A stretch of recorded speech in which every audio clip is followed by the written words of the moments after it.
Not just the name of our company, but the way we do business. And by the Xfinity 10G network, made for streaming lives. 2 seasons ago, JT Compher won a Stanley Cup for the Colorado Avalanche. Last season, he posted a career-high 52 points. This season, he's at the very top of his game. He says he has a lot of the development to Jared Bednar and the crew in Colorado. Those guys all take so. So with the schedule and everything else in front of us, I wasn't sure Cooper Hopkins was going to be able to join in today. And because of that, I wanted to make sure that we get an assignment in. Again, it's been a couple days. I did miss one of the ones in the start for Tuesday, so I wanted to make up for it. So let's do the Colorado Avalanche and the Detroit Red Wings. It's a good old rivalry. It's head coach Jared Bednar. It's 35-18-4 for the Colorado Avalanche. Their lineup sounds like this: Mikko, Rantanen, Jonathan Drouin, Nathan MacKinnon, Devon, Toews, and Cale, Makar. It's Ross, Colton, Miles Wood, Logan O'Connor, Sam Girard, and Josh Manson. Ryan Johansen, Arturi Larkin, and Zach Parise. Chris Wagner, Frederick Olofsson, and Joel Kiravanta with Jack Johnson and Bowen Byram on the back-end defense. And it looks like Justice Anunin will get the start and goal today for the Avalanche. And for the Red Wings, head coached by Derek Lalonde, they're 29-20-6. They're fifth in the Atlantic, still holding on to that second wild card. Sounds like this: Dylan Larkin, Michael Rasmussen, Patrick Kane with Jake Wollman and Moritz Seider, JT Compher, Alex DeBrincat, Lucas Raymond, Ben Sherratt, and Jeff Petrie. Andrew Copp, David Perron, Joe Valeno, Christian Fischer, Robbie Fabry, Daniel Sprong, Ole Mata, and Shayne Gostisbehere. Alex Lyon will get the start in that today for the Red Wings. So this should be a lot of fun on this side again. It's one of those rivalries that you understand the blood and teeth days may be gone. However, the offensive firepower that these two teams can provide is something that's been marveled at this year. So let's get into it. So the Red Wings will win this center ice face-off, and we are underway. 19:45 left to go in the first. Hopefully my exhaustion or maybe lack of food won't mess up some of the play-by-play, as this is centered right out in front. Opportunity for Drouin headed near the left side dot, but this is wrapped around the end boards, as this is Colton. And we'll hold this in, so we'll do a mix of lines. Miles Wood now near the blue line, but this is kept in by the Avs, fired in toward the net, and now near the left side. It was just a bouncing puck that was sitting there. The Red Wings finally get a chance to pick it up now with David Perron. Off of a long flip, Petrie will go ahead and take it. Joe Valeno on the fourth line side. Watch this one go for an icing as this gets touched up by the Avs, and we get a stoppage with 19:14 left to go in the first. So as far as doing this game, you would think for me on this side, again, it's another one of those medicines. 3 games in a row here for the Red Wings. Able to cover. I'm a hopeful sports guy. Normally I won't try to put a team in there that many times, but considering the level of competition here, these are games that I've been wanting to watch and cover. And so we did that between Edmonton, Vancouver, and now Colorado. But 10 straight wins here for the Avalanche. Again, the Red Wings haven't won, I believe, since 2017 on that side against the Avalanche. So it's certainly been a while. It's a shame that these two teams aren't in the Western Conference anymore, because that just means you take about 3 or 4 meetings and you cut it down to 2, as this gets iced against the Avalanche. So Jared Bednar, 326, 210, and 57, almost a 600% winning percentage in his 8th season already with the Avs. He's been a fantastic coach since he's been there. Joe Sakic still the GM. Patrick Wall was the coach at one time several years ago, but now he's the head coach for the New York Islanders. So Justice Anunin is going to get the start in that today. He's 1-2-0, 409 goals against, 888 save percentage. So the Red Wings should have a chance to be able to do some damage, but unfortunately for them, they have to go up against the Avs for the rest of it. Here's a great play off the backhand, and Wallman able to cut this off just with the stick lift. So Alex Lyon wasn't stuck up against it. Nathan MacKinnon, as it goes around the end boards, and the Red Wings able to get this through center ice. Devon Toews must be knocked away. Cale Makar will get it right back, as Makar able to get this in across to the red line. Picked up by the Red Wings near the left side red line. It bounced off Seider. It goes to Nathan MacKinnon. This is a bad guy to give it to, and this is now near the right side end boards. Devon Toews will pinch alongside Makar. Good pickup. Wide open is Moose. He goes for the cross pass instead, the one-timer. goes just wide, and Cale Makar turned away by Alex DeBrincat has it now across the red line, now up to his blue. We'll back skate a little bit with Bowen Byram and mix the defensive lines to Jared Bednar squad as Ryan Johansen finishes his check. Zach Parise was lurking. This will go all the way down the ice.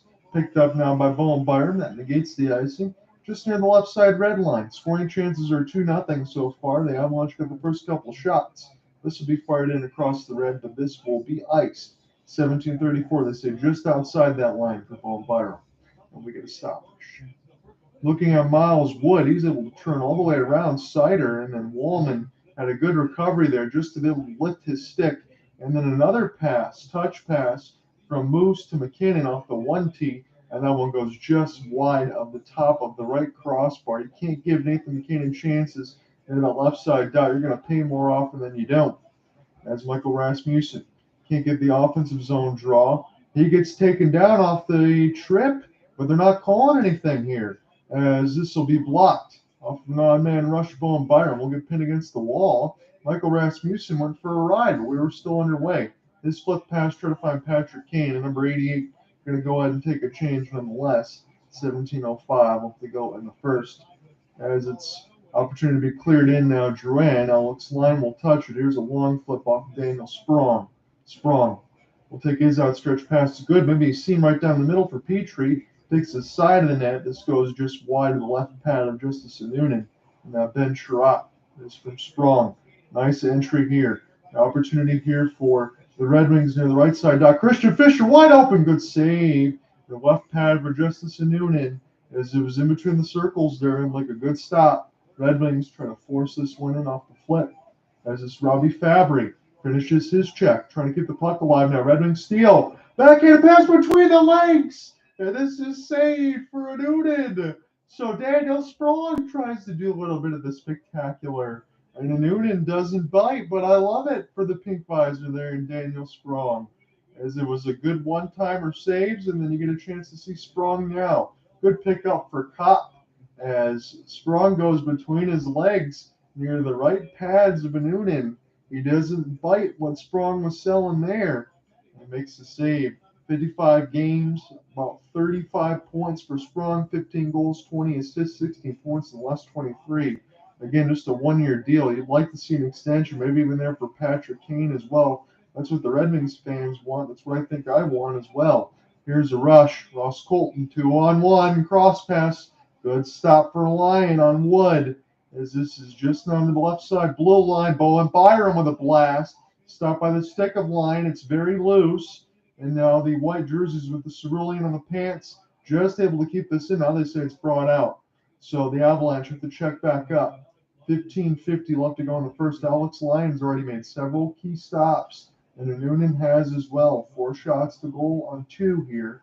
The Red Wings only have 2. Here come the Avalanche again. Number 29, Nathan MacKinnon. He's second in points right now, alongside Nikita Kucherov. But again, we're talking about Austin Matthews as well within that top 5, as he just got to the 50-goal marker. Mikko Rantanen near the right side dot. He's crunched, goes in behind the boards here for Detroit. Wallman turns it over right in front of the circles, and Lyon bails him out. As this is the Avalanche now. Goes in behind the inboards here for Nathan MacKinnon. Alex DeBrincat will get this off his backhand. And adjusting across the blue. This will go back to the Red Wings defense, allowing them to breathe for a second, as it's Moritz Seider. Find the entry. Off his backhand, we'll just loop it around the inboards here. Red Wings with only Mata. Now Raymond. Raymond now near the left side red line, still dancing with the puck. Puts it in behind the net of Justice Noonan. Red Wings now looking to pinch, as this is Gostisbehere now joined in with Dylan Larkin. First time we get a chance to see the captaincy. Cale Makar will get this the other way. Good pass. Looks like Johansen is on the end of his shift. He was kind of dogging it down the ice there. And Larkin passed too far for him, and the Red Wings will fortunately get this into the neutral zone. Larkin gets all spun around and now picked up near the right side dot. Here's a long wrister. This one's held. Car from Lyon. 14:23. Alex Lyon has been very solid here early. Miles Wood with a break right down the middle. A flipping puck goes off the left armpit of Lyon and flips over the crossbar, and then another opportunity on MacKinnon. He gets the right pad on it. And that was turned right in front of the slot there for number 29. You just can't do that. Last 15 starts in January 1st, 10-3, 2-2-7-1, 9-18, and a shutout. So Alex Line numbers has been pretty terrific on this side, and that's what they need. Detroit needs goaltending. Face off, Dylan Larkin off the tie-up, and the Red Wings will get this back. They'll just send it back to their defense near the right side of red line. So they'll look to get started here, right to left. The Red Wings are in the home Reds as Larkin takes a hit. Patrick Kane will spin back around in his own end off his forehand. This Derek Lalonde squad got the top unit out there. There's a fumble of the puck for Gostisbehere. That wasn't needed there. There was nobody in front of him. Gostisbehere now try to get this pass out ahead.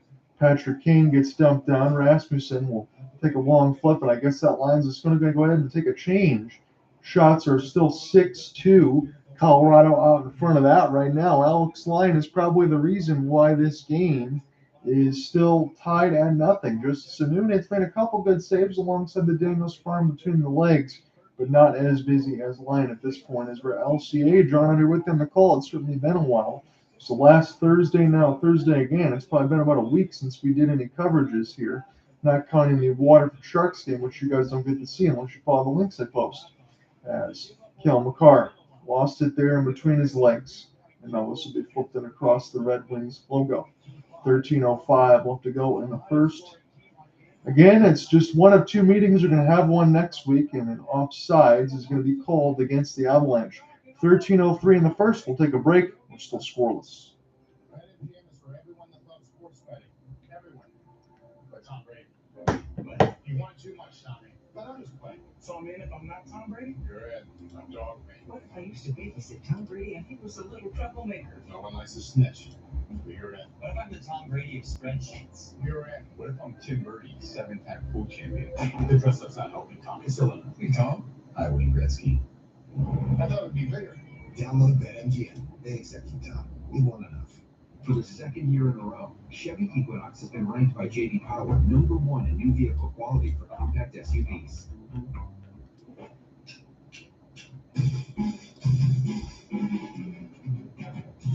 In other words, it's really good right from the start. Chevy Equinox. Hear that again. Connected by OnStar. GM employees with a So as we're in the break here, the Colorado Avalanche are 35-18-4. Again, off of the break, they were a little bit slow, but they're coming off of back-to-back wins against Arizona and Vancouver. Vancouver, that game was wild a few days ago, wasn't it? Again, speaking against the Wild, they won 10-8 against the Canucks on that side. And I don't know what we're going to see for Vancouver, because that game that last Thursday side against the Red Wings, they covered with a 4-1 win. That was a really good defensive game. The shot suppression was excellent, but maybe that was one of those that was just way out of character for the Canucks. Again, I heard that a lot inside of covering that game on Thursday, but I was pleasantly surprised, and then you get a 10-8 loss. They're showing Nathan MacKinnon extending his home point streak through 27 games. So the 27-game point streak for Nathan MacKinnon is the second longest since the season opening part of it. Wayne Gretzky only had a longer for home opening portion of it, 40 games in 88-89. Nathan MacKinnon has 56 points in 27 games. Wayne Gretzky, 40-game streak, 103 points. The LA Kings points in all 6 home playoff games for Gretzky on that side. So that extended from the regular season into the playoffs on that side. That is absolutely ridiculous. Nathan MacKinnon could absolutely do that, however. He can certainly get some long point streaks going in the playoffs, because the Avalanche want to pretty much have a better run than they did against the Kraken when they lost in 7 games last year. I know they had to deal with some suspensions on that side between Jared McCann and Cale Makar, and that certainly could have changed the outstretch of the series. But the secondary goal scoring for Colorado in that first round especially was not there. And that was pretty much the main storyline of what it lost in 7 games. So this will be cleared all the way back to Alex Line, and they'll go ahead and play with the stick. Back around the end boards here, this will be Ben Sherratt. His pass is going to bounce off a ton of sticks, and Joe Veleno going to be the first to get to it as he goes near the right side of the red line. And now the Avalanche will send this one all the way down. It'll be Seider who will stop it near the right side of the faceoff dot. Seider now He's going to find the entry. Is he going to try to take this coast to coast? He fans on a shot as it's DeBrincat able to get this one off the backhand. Alex lost it there for a moment. He's going to go all the way back on the back check now. This is into the neutral zone and picked up now for left to right. Going the Colorado Avalanche and Cale Makar. Cale Makar's pass goes right to Seider. DeBrincat will stop near the left side blue line. Play this one off the backhand as this is shoveled. In behind the net now, Sprong trying to make a play for Mata. Mata will just pinball this around the inboards. Red Wings now for JT Compher. Again, Compher won the cup with the Avalanche a couple seasons ago. As this is Raymond trying to make a flip pass out of the air. Raymond now between the circles, one-timer. And that one is blocked on in front. That was a good opportunity, I believe, for Robbie Fabry that was out there.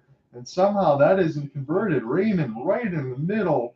That's a glove save for Justice Noonan.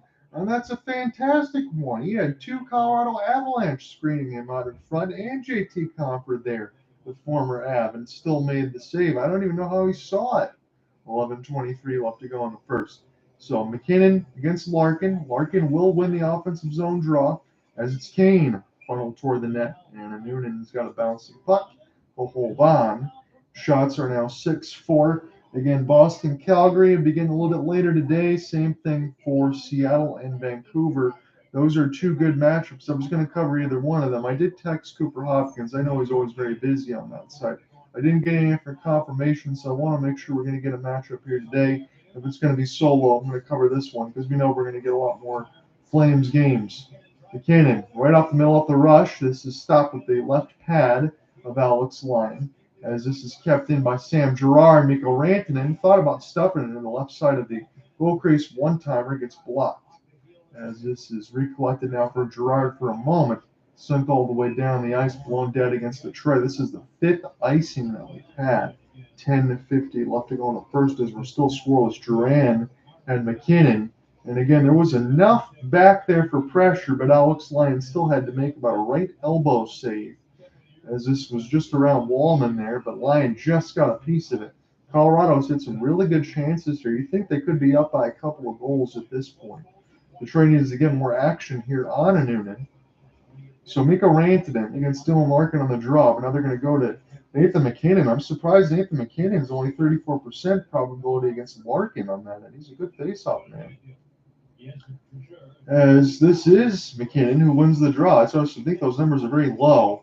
Locked down in front. Larkin picks it up, probably saves a goal there. Number 71 trying to make an outstretched pass for his defenseman. And this will be the Wings. Jake Wallman is spun around like a top. Dylan Larkin tries to get it again. He gets dispossessed one more time. And this will be blown dead against the Avalanche. So Larkin got a little bit fortunate there. He did pick up his goaltender near the left side of the dot off of a rebound opportunity. Lost it a couple times. And then the icing is forced. So the 2013 entry draft, top 5 picks, Nathan MacKinnon, Alexander Barkov, Jonathan Drouin, Seth Jones, and Elias Lindholm.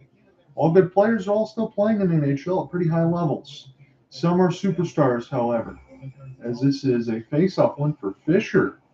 And this will go back into the neutral zone now as it's 10:20 left to go in the first. We're still scoreless. Shots on goal read 7-3 as the Avs send this one all the way down. The hybrid icing is going to be won by Colorado, and Lyon will go out of his goal crease to go ahead and play it. As Compher will send it back, Duran picks it up, and now it's Cale Makar. Able to get it now. So hold, be patient with it, and it's O'Connor, who was day-to-day, but he's playing in this one right now, Ben Sherratt. Going to have to pin against his body here, as this is an outstretched pass. Red Wings have it for Fabry, too strong, and this will be Ross Colton. Maybe getting a piece of it, but Fabry's there. The defenseman played way back. It's a 2-on-2. It's Sprong and Fabry. Sprong, right side dot, takes a flutterer, and now Compher will pick it up for Sherratt. Sherratt will spin, and Sherratt just gives it right away. Here's an opportunity left to right come the Avalanche. Here's a flipping pass to the left side of the boards. Only Mata now for Sherratt safely.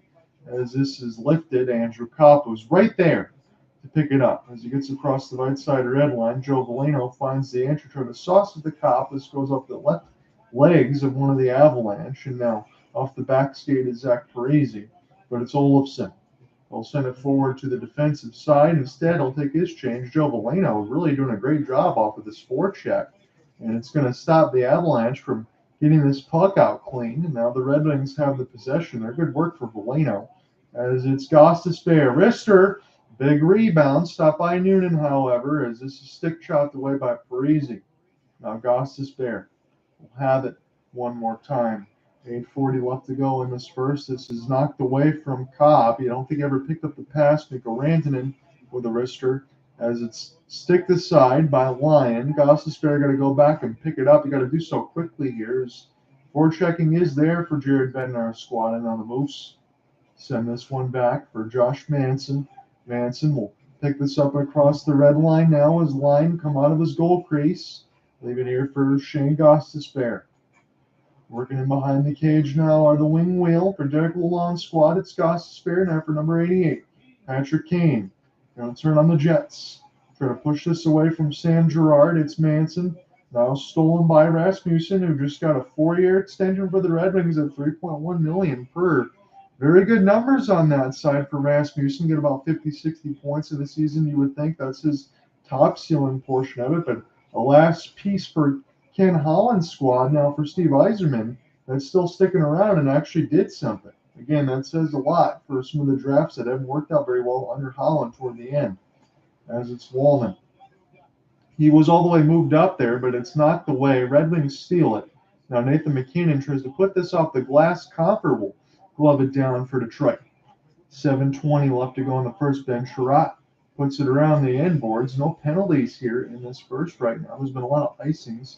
Ben Sherratt try to get this near the left side boards. Lucas Raymond will get spun around the end boards. Here's a good pass. I thought they were going to find one of the cutting Logan O'Connor, it looks like. That was beating 3 Red Wings down the ice, but they were able to get away with it. Now Red Wings, backhand near the right side. Dot try to drop it here for Raymond, a little bit too much. And now Colorado has it near the right side. Dot, here's a sauce pass. Logan O'Connor will retrieve it. JT is right there. Use it around the end boards. Red Wings safely get this to the neutral. They got a 2-on-1. It's Mata. Cross pass. Oh, this goes off the top of the right bar. And the Red Wings had a good setup there, but Colorado escapes the danger as they'll flip it down. And now to the defensive zone. That was the best chance Detroit had in this game so far. 6:20 left to go in the first. Gostisbehere with a seam pass. It's Fisher. Finds it behind the left side red line. Throws it back to D. Scoring chances now tied at 4 shots on goal in 5. Sherratt purposely around the end boards, but Colorado off the long flip. Settle it down as Ben Sherratt. Sherratt now for Gostisbehere. Gostisbehere got to be quick about this. He'll take the long flip, which is smart. As it's bounced in between a couple of bodies. Red Wings get this across the red. Sherratt one more time off his flip. 5:50 left to go. But the defenseman will take a change for Derek Lalonde's squad. Sam Girard. Abbreviated timeout behind his net as well. Everybody getting fresh reinforcements on both sides. Good seam pass from 100, but Ben Sherratt is back. They'll get it now. Here for Andrew Kopp. The defense still has it. It's Andrew Kopp will reacquire this puck. It bounces away from David Perron. Look out here. Good skate denial for the Red Wings. This pass too hard off the skate blades for Joe Veleno. Delayed offside is going to work for Detroit, however, as it's Sherratt, Gostisbehere. This goes near the right side down. Here's a rush for the puck. Red Wings trying to forward check here with a couple players. Stolen by Kopp. It's Joe Veleno. Back to Kopp. Short side one-timer. Bounces above the net. Andrew Kopp now trying to find it here for Detroit. Here's a race for the puck. It's Mikko Rantanen.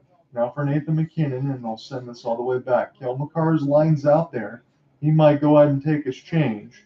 So the Avalanche are going to get full reinforcements here, as it is Devon Toews.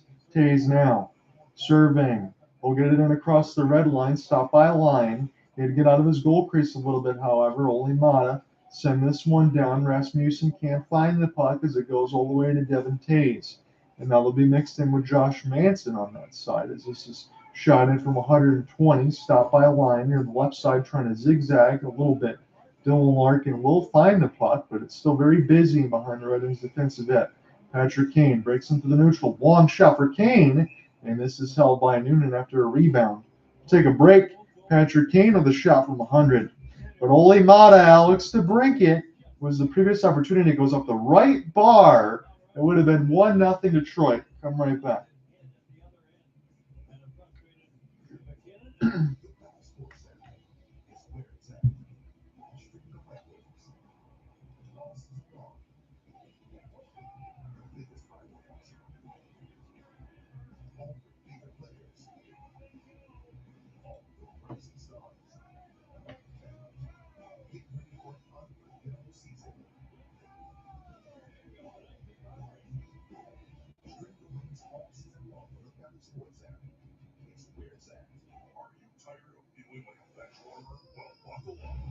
Introducing Sprong Training Extreme Energy.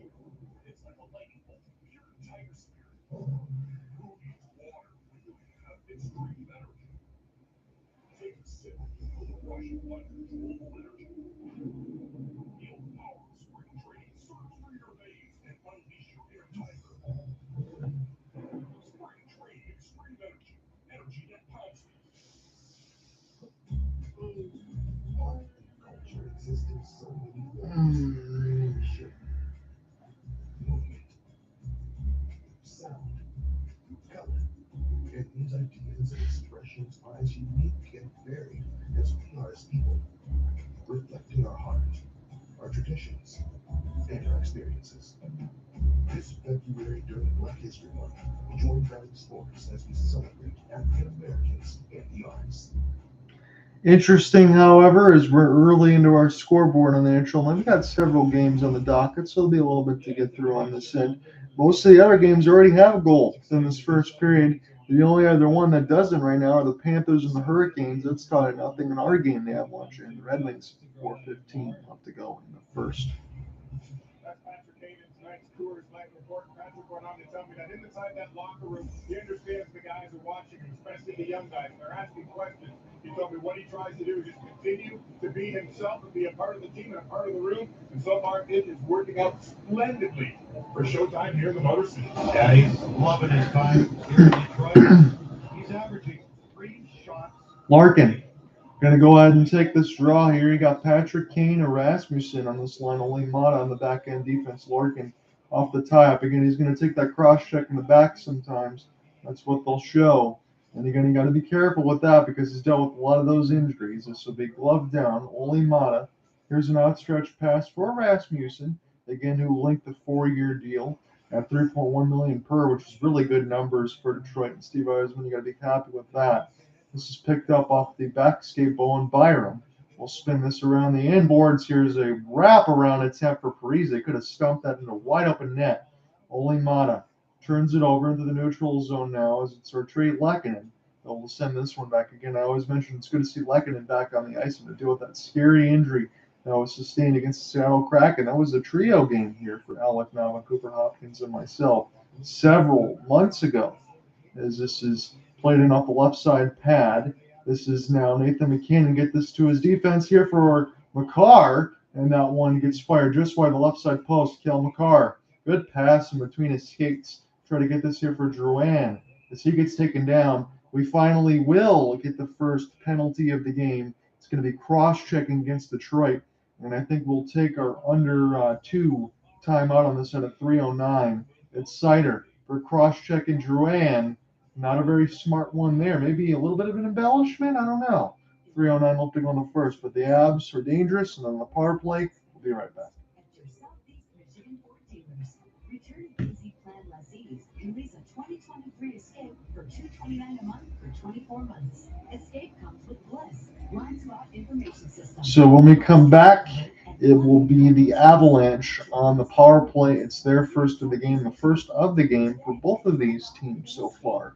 It's been pretty clean. I think there's been a couple that you probably could have called on that side. However, that's where the game is right now. It's still scoreless at 3:09 marker as we go to the commercial break.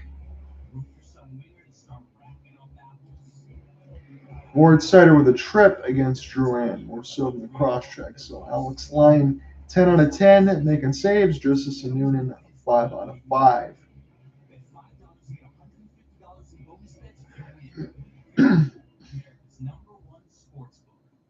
I think it's going to happen. And because of TikTok, I have the power to educate people and hopefully save lives. So regardless of what happens on Saturday, because I'm not going to be here tomorrow to cover Michigan hockey on that end against Minnesota, because I'll be with the missus. But Saturday, I will cover the late game on Hockey Night in Canada. That should be the Calgary Flames and the Edmonton Oilers. Regardless of the scoreline or any of that, I will be here to cover that on Saturday. So Thursday, Saturday, and then we will get back to the Monday, Tuesday, Thursday, the Saturday portion of the schedule, because Saturday to the Waterford Sharks duty for me. So I will be here Monday, Tuesday, Thursday next week. And I'll look at the schedule. It's got tied up a little bit on that side. Tuesday was really the only day. Monday and Wednesday were days of plans. And then Friday, which I wasn't expecting, but that's okay on that side. So one power play goal allowed in 4 games appeared over a 24-game span. 4 games allowing a power play goal, 23-24 for Detroit. That's pretty good. So the Avalanche power play is 8th. The Red Wings penalty kill, I believe, is 8th. Again, only 4 games allowing a power play goal for Detroit on that side. So 1:55 left to go in the Colorado power play. The Red Wings will clear it down. Justice Noonan will stop with the stick. Be a big time for Justice to be able to get this win here, because it will give an opportunity for Alexander Georgiev to get some much-needed rest. Again, that goaltending is not going to be the same there without Pavel Francouz. Still have some backhand help. Had to get picked up the stick there, Ben Sherratt. Andrew Kopp had to go find it here. Cale Makar will settle it down, and now the Avalanche can get totally settled. Good stick in the lane for Kopp. It's Kopp and Makar on a 1-on-1. Makar plays brilliant defense, knocks the 2-on-1 pass away off a late arriving. This Kopp has to take a seat. So fewest power play goals allowed since December 20th. Detroit, it's the lowest with 6. Carolina with 9, Pittsburgh 10, Philadelphia 10, but this might be 7 here with the Avalanche unit, no doubt about it. Don't want to speak it into existence for me as Wallman's taken down, and this will be blown dead against Colorado. So the power play is going to go away here. Jonathan Drouin, none too pleased, as Wallman fell right down on his backside, and it's going to be 4-on-4 for a minute and 2. Jared Bednar, a little bit of a cheeky smile, and I think Mickey Redden may be laughing as well, as Jonathan Drouin going to go to the box. It looks like Drouin and someone else on that side for Colorado got the stick in the right leg of Wallman, and he was pretty much a dirty look on that side for Drouin. It's like, are you serious? But 2 players had a stick there in for Wallman's right leg. I can say that pretty clear. If you weren't going to call one, you're going to call the other. So 4-on-4 for a minute 2. 2:10 left to go in this first. John here with you. I'm your play-by-play man. I'm surprised this game is still scoreless. I guess that's good for the Red Wings, but they only have 5 shots on goal to the Avalanche's 10.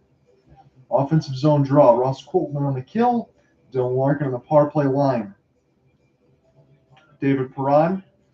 This will go right back to him if Larkin wins it. This will be tied up a little bit, and now this will be Devon Toews. Devon Toews now will get this near the right side. Toews will send this across for Ross Colton. As this is dumped in, this is a good shorthanded opportunity to kill some time, maybe even score for the Avalanche, as Devon Toews will send this one back out. Down to 35 seconds thereabouts left to go on this 4-on-4, with 1:40 left to go in the first. Glad you could join me here for this Thursday game. It's certainly been a while since you've seen me stream on the weekend side for the Waterford Sharks, but again, a full week on the YouTube side. So we will make up for that a little bit on Saturday, and then Monday, Tuesday, Thursday next week. Try to get back into the usual schedule, as I do have a Sharks game again on the next Saturday, and then March 23rd with them as well, the day after my birthday. So most goals from defensemen. Colorado leads this year with 46. Detroit is 4th on that list, tied with Carolina at 33 for goals. So it's going to be goals from all sides. As Ben Sherratt able to get through the traffic here. This is with JT Compher. Compher off the half spin. Compher pick it up now. Petrie take the slap shot. Petrie trying to send his pass across. Bounce to Compher. Compher now loses the puck here for Valeno. And around the end boards here, 4-on-4 is going to end. The Red Wings will go to the power play, but it's Colorado with the puck. Able to kill this time. Near the right side dot, you got the danger line out there right now for the Avalanche, even on the kill. Here for Nathan MacKinnon. Joe Valeno on the end of his shift is going to go ahead and take his change. So Red Wings power play down to 40 seconds. It's going to be abbreviated. I don't think Colorado's going to let them touch this puck. Cale Makar will send this one down the ice. This will be pinballed. You can safely do so off the kill. It's Moritz Seider. This would be big at the end of the period with the abbreviated power play time. I don't know if it's going to happen, however, as it's Patrick Kane, full burners. Here's a sauce pass here for Sprong. Sprong, stick lifted, try to find it to Kane, a diving play. The Avalanche able to get this one down the ice. That's Alex Lyon. Settle it here for Moritz Seider. Power play down to 10 seconds. The shot clock down to 15 thereabouts. So the Red Wings should have this puck for the rest of the period. Patrick Kane find the entry. Avalanche turn to full strength from the abbreviated side.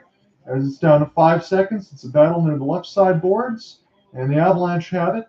Jonathan Drouin out of the box. Here's a slap shot. This one will get blocked. And at the end of the first, it is tied at nothing. 11 shots to 5. The Avalanche have the lead on that board, but the Red Wings have to be happy with no goals after 20. But they're going to need to get some more chances in the second period if they want to change the narrative. Come right back for the second period as we're scoreless between the Avs and the Red Wings. It's an old rivalry renewed. It's not the same type of talent on the ice, but still, maybe not as many fights, but you still got Nathan MacKinnon, you got Dylan Larkin, you got Alex DeBrincat, Patrick Kane. A lot of high-scoring prowess here. We'll see what changes in the second. Evenly played first period, and the Wings had one glorious chance. And we'll take a look at this. Bednar brings you the big money first intermission highlight. Yeah, they had a few, and they're not often used goalie for the Avs. Played pretty good in that first period. He hasn't played a lot, but he's a big kid. Was able to get in the West. Nice little tip right here, not for the races. Is Makar, who can add him offensively as well, the former Stanley Cup champion across here to DeBrincat. Didn't get him quick enough, but just in his feet just a bit right here. Again, so I'm going to type in a couple of notes on this side, and then we will get into the first period recap on the short.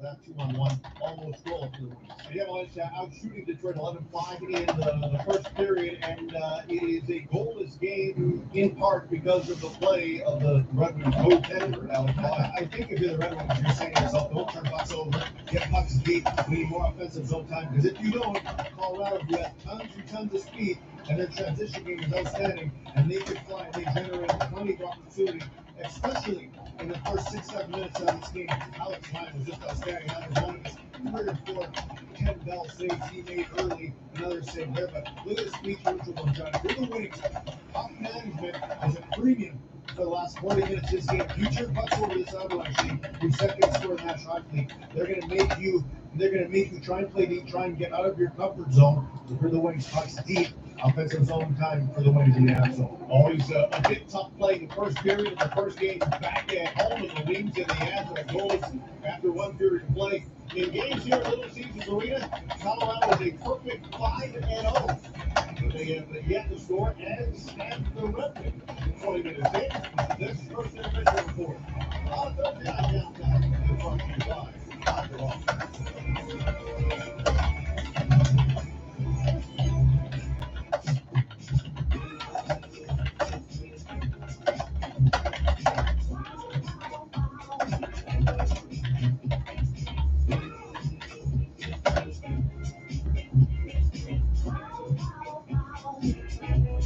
So let's get you these stats after one.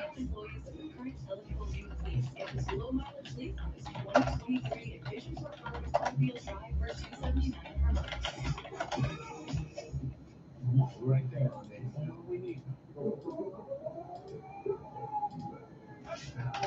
your neighbors watching the same game? Yeah, my 5G home internet delays the game a bit, but you get used to it. Here, try these. I stole them from the airport. They're noise-canceling earmuffs. Salad! Greek salad? Exactly! It costs reliable big-speed internet from Xfinity. So shots on goal are 11-5 for Colorado. Hits are 7 apiece.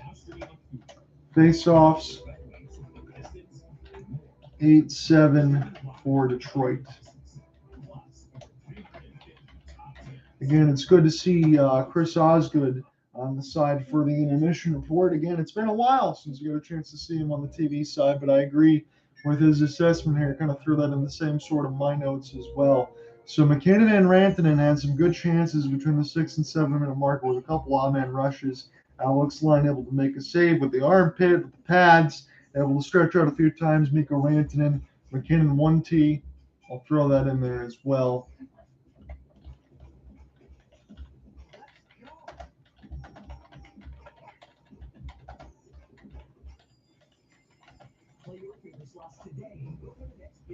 But they also had some near misses in that first 6 minutes. It looked like Alex Line was able to make some key stops.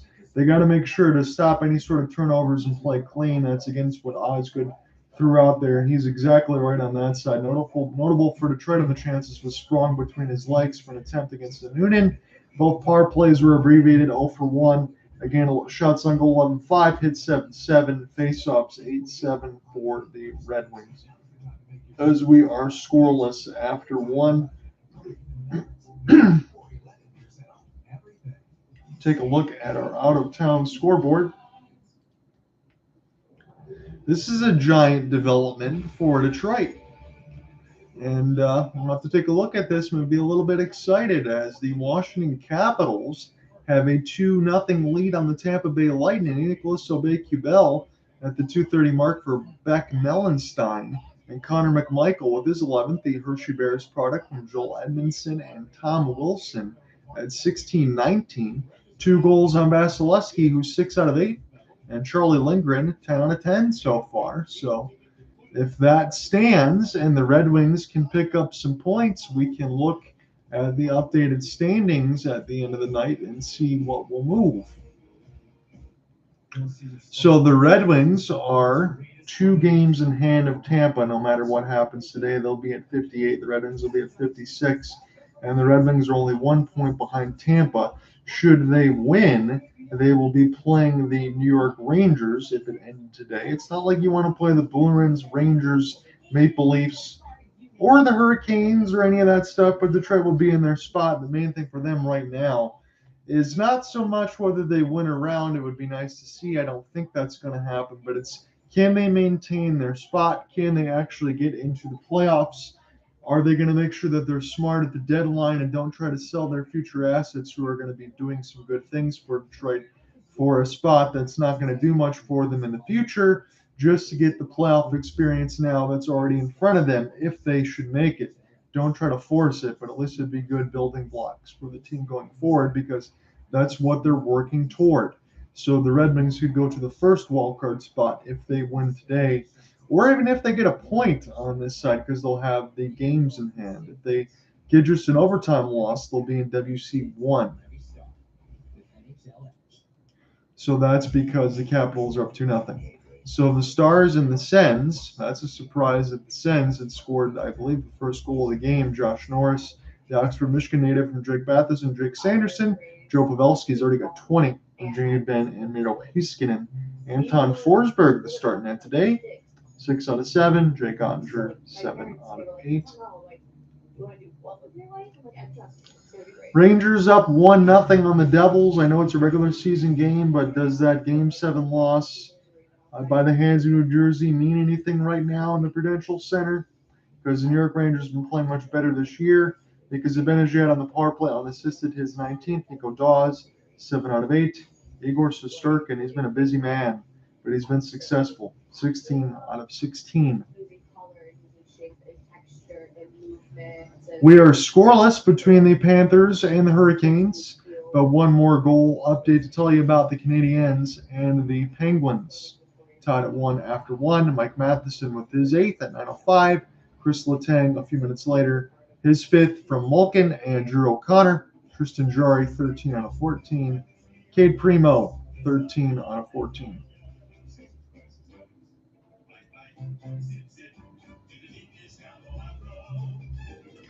Again, your late games, and again, I apologize to Cooper Hopkins if he sends me a message. I'll have to tell him I'm sorry on that, so I know he's going to understand if he does send it late. I did send it there, but I didn't get a response.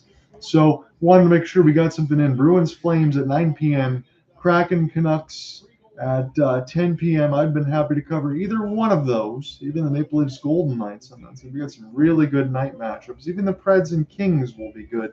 This is probably the best matchup, a little bias aside for me, other than the Panthers and the Hurricanes for the early matchups, because it is the Red Wings and the Avalanche. Don't get that too many times.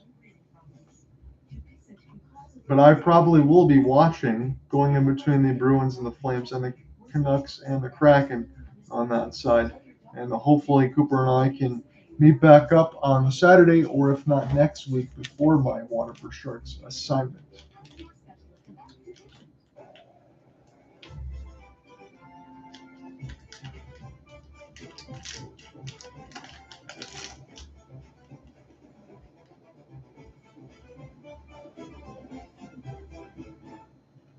FanDuel Casino has your chance at the #1 seed.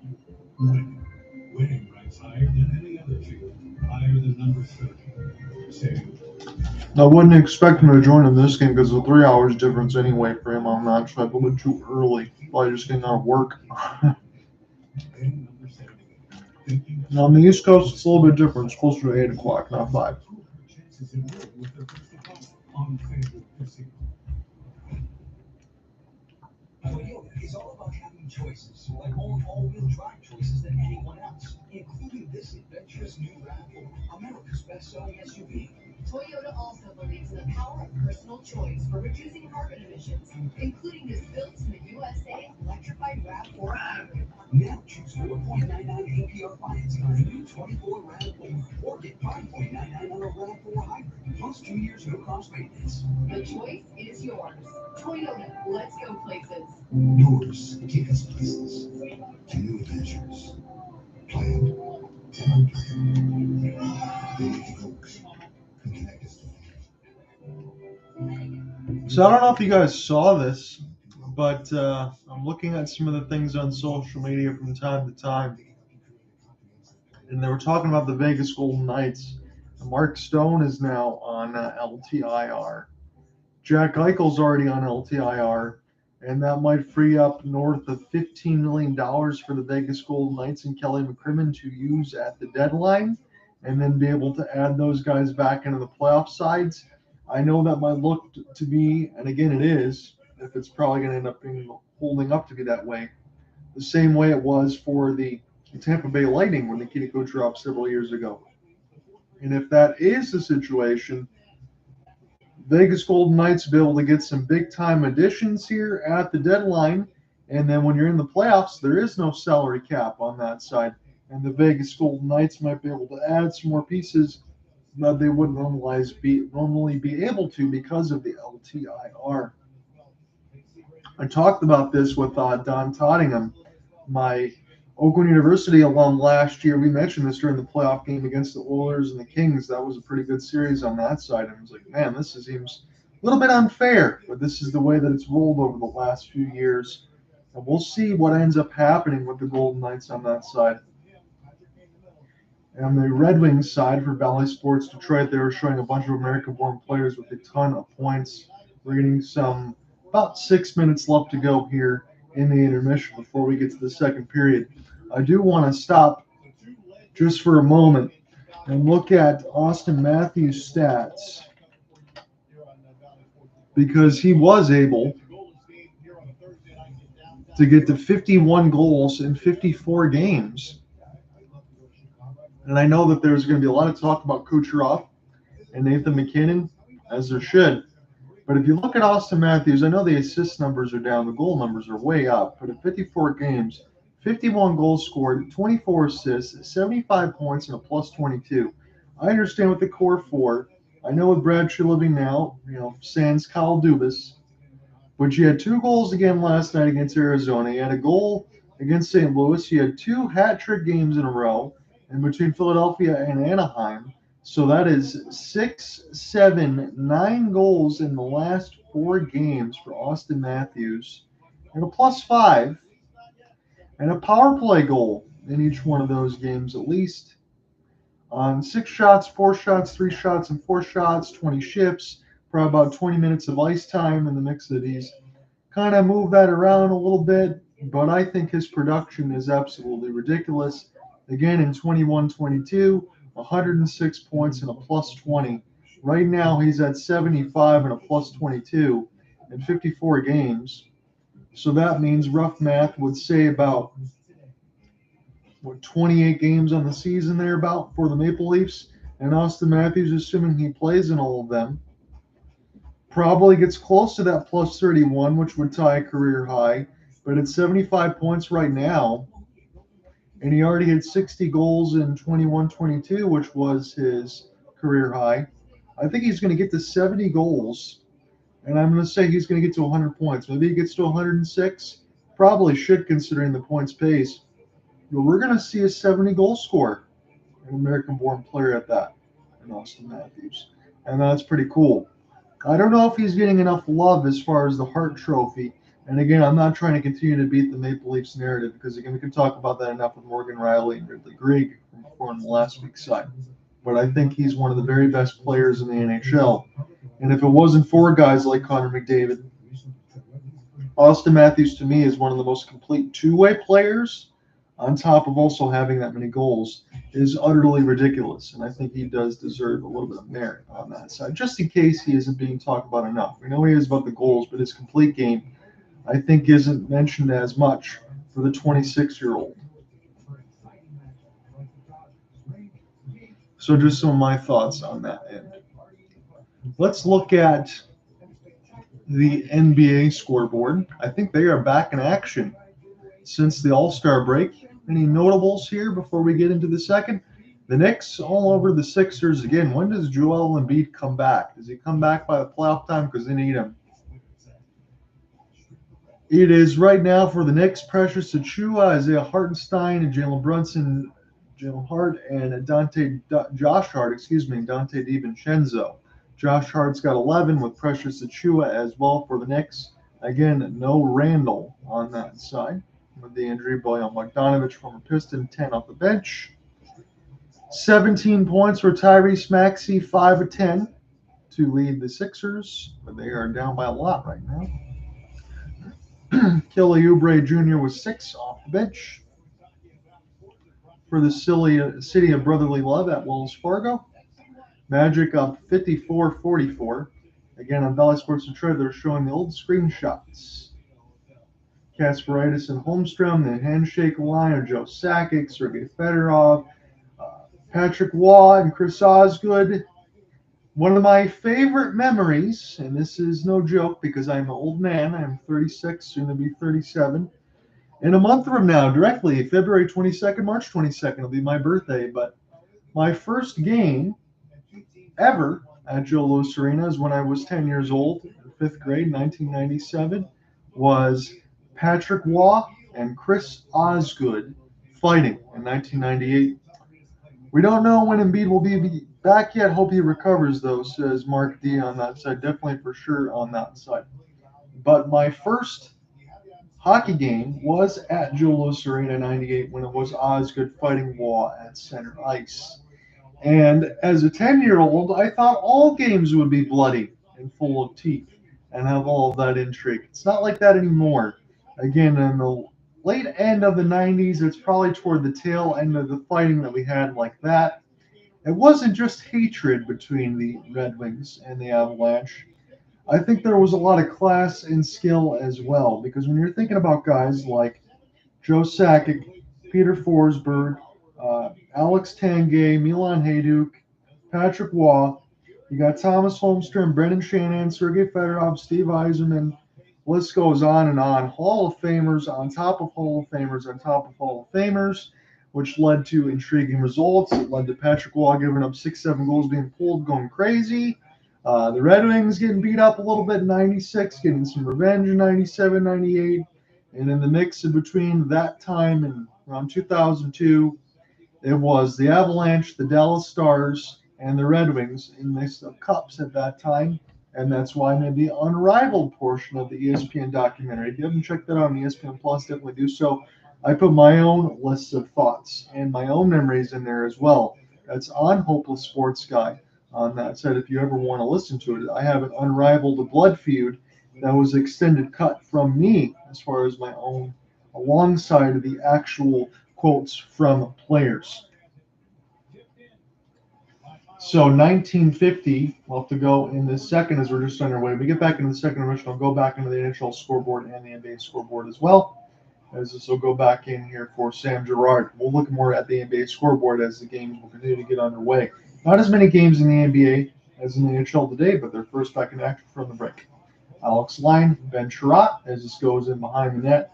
Cobb gets all turned around, and the Red Wings try to go left to right. Ross Colton puts it around the end boards. It is Sherratt. He did play hero against the Seattle Kraken on that Monday at Climate Pledge. He scored the game winner. Again, Detroit lost the first couple games of the Canadian road trip, but they're able to salvage some of it.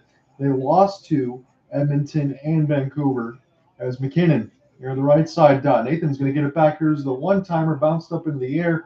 Ben Sherratt tries to find it now, as this is Nathan MacKinnon, shoveled in deep for Jeff Petrie. Petrie tries to use the end boards, clears it nice. As this goes in across the red line, try to take a change. Red Wings have to peel back, and the Avalanche are offsides. 18:51 left to go in the second. Red Wings wanted to take a change near the bench, but the Avalanche stole the puck and jumped too quickly. As there are a lot of Red Wings fans, you imagine there would be at home. They got some Canadian jerseys on that side, which I did not expect. But you have maybe a couple Avs fans in there as well. But some of these fans need to get their butts in the seats. I do see some of them at the concession stands. As this is picked up now for the Avalanche defense in Cale Makar. Here's a good pass. It'll be Toews. Drouin for a cutting Toews, and the flipping puck goes just wide. As this will be the Cat. Alex DeBrincat near the left side is going to spin back around, get this toward the right side. Seider for a wrister. This is saved by the right pad of a Noonan. He bounces up and behind the net. Red Wings intercepted the neutral zone. This is DeBrincat. DeBrincat overskates for a moment, has to turn back around. Most goals in the second, third period combined. 148 for Colorado, which is first. The Red Wings are fifth with 134. They do a lot of damage late between these teams. That's why I'm surprised this scoreline is still scoreless on that end, and that probably benefits Detroit. Patrick Kane, as this goes near the left side, good seam pass. As the Red Wings try to give center a pass out in front, it bounces up the left pad of a Noonan. He's got it. The hold. As the Red Wings technically will get a shot on goal, but that was a good pass from Kane from about 100 feet. 11 shots to 6. As Patrick Kane time on ice, Monday against Seattle, 16-11, 1 assist, 3 shots, 2 slot passes. Again, you could definitely tell with the hip surgery, it took him a little bit of time to get going as far as the speed.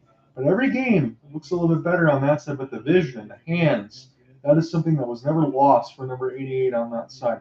Look out here. They try to find a Makar pass or a MacKinnon on that end, and the Red Wings will intercept.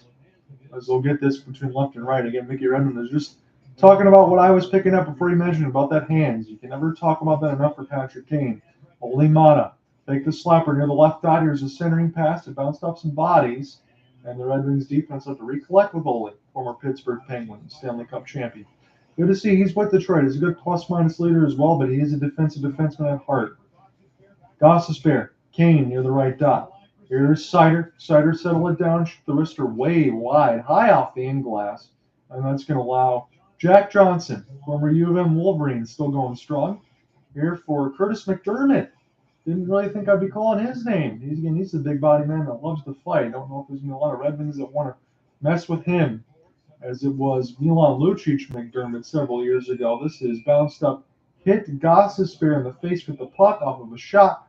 As we do get some pushing and shoving, it's mild here.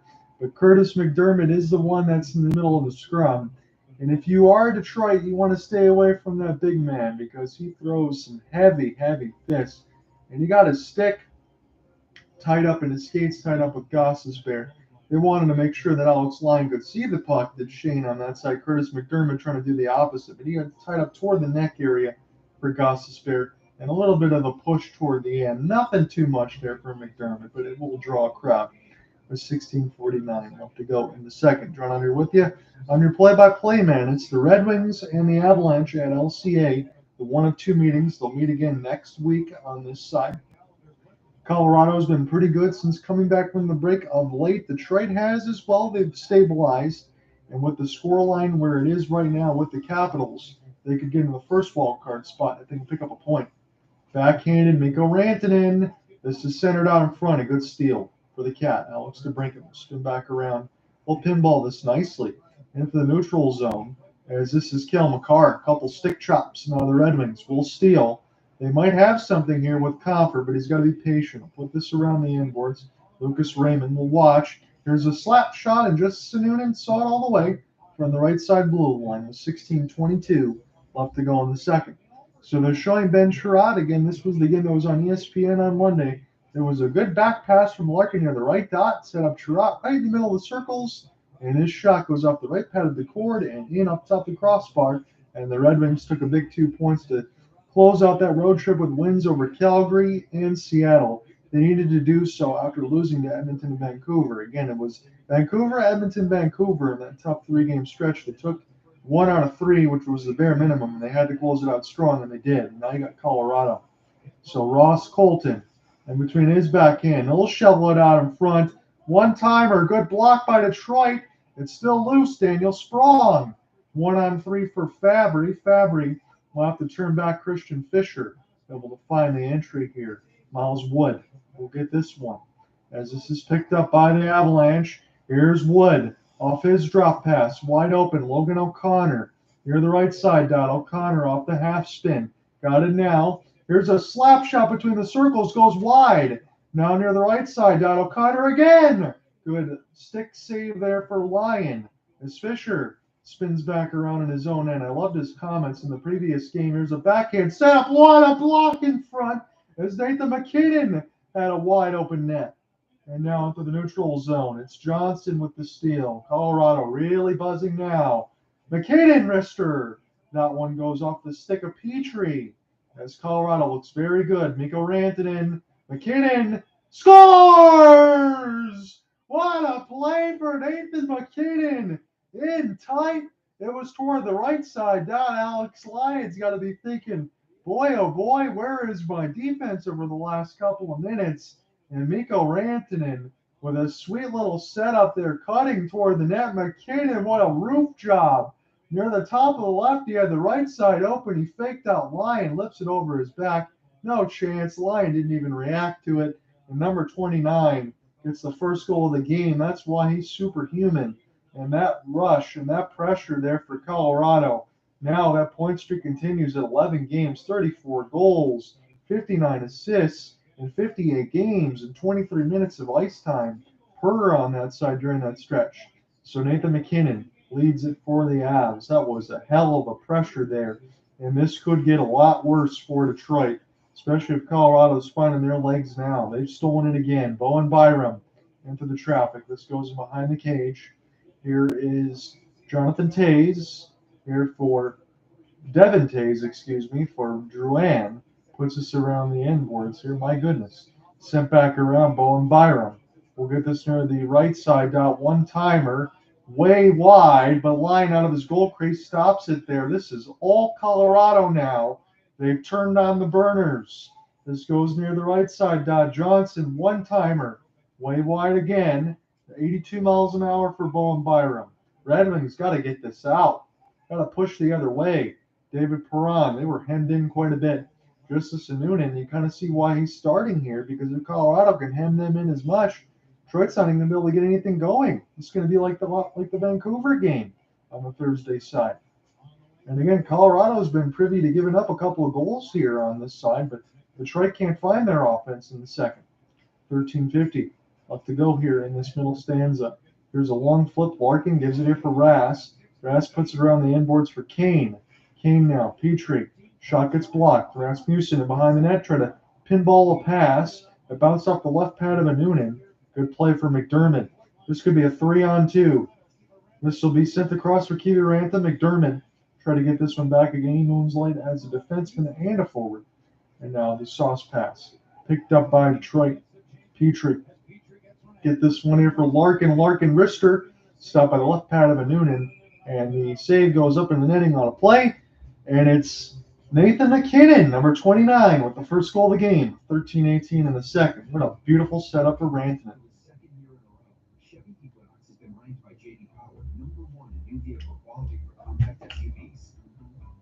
So again, when you want to go ahead and do this play-by-play, you should have the recorder on this side if you want to go ahead and do it. So I have it on the Twitter space. But we're checking back in from the break. I'll just give you the reset here because we missed it in there. But Mikko Rantanen and Nathan MacKinnon, Cale, Makar were able to combine a little bit for some chances.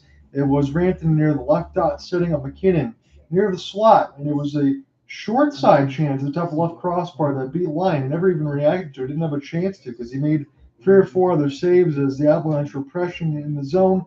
for about 2.5 minutes, able to get the goal where the Avalanche, and they've drawn first blood 1-0. They're at the 13-minute marker of the second period. It's been all Avalanche here to start the second. We come back, let's get the play-by-play, but it's Nathan MacKinnon from Mikko Rantanen. That's your reset.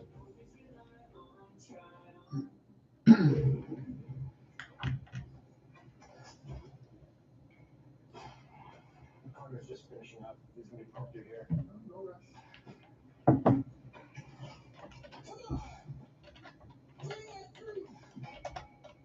Try to practice it, right? You need it. Yes! That's that way, buddy. Shouldn't you be golfing?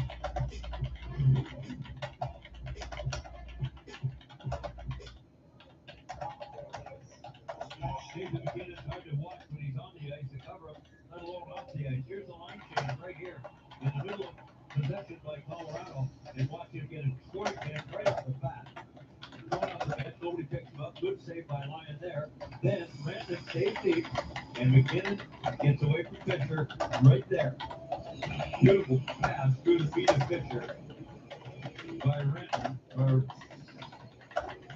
make that Petrie. And MacKinnon makes no mistake on Lyon, who's been outstanding at this game so far. 15 escapes with a foul by Colorado, but by far the high-end goalie chances are. So now let's officially get the play-by-play going. Again, I can't believe I missed the first 6 minutes on this side, but again, too excited, I guess.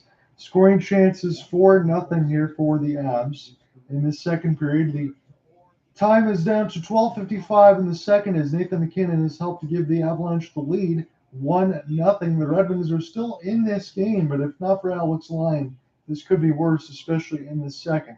In the first 6-7 minutes, he's mentioned by Chris Osgood in the intermission. For not making those saves, again, it could be about 4 or 5.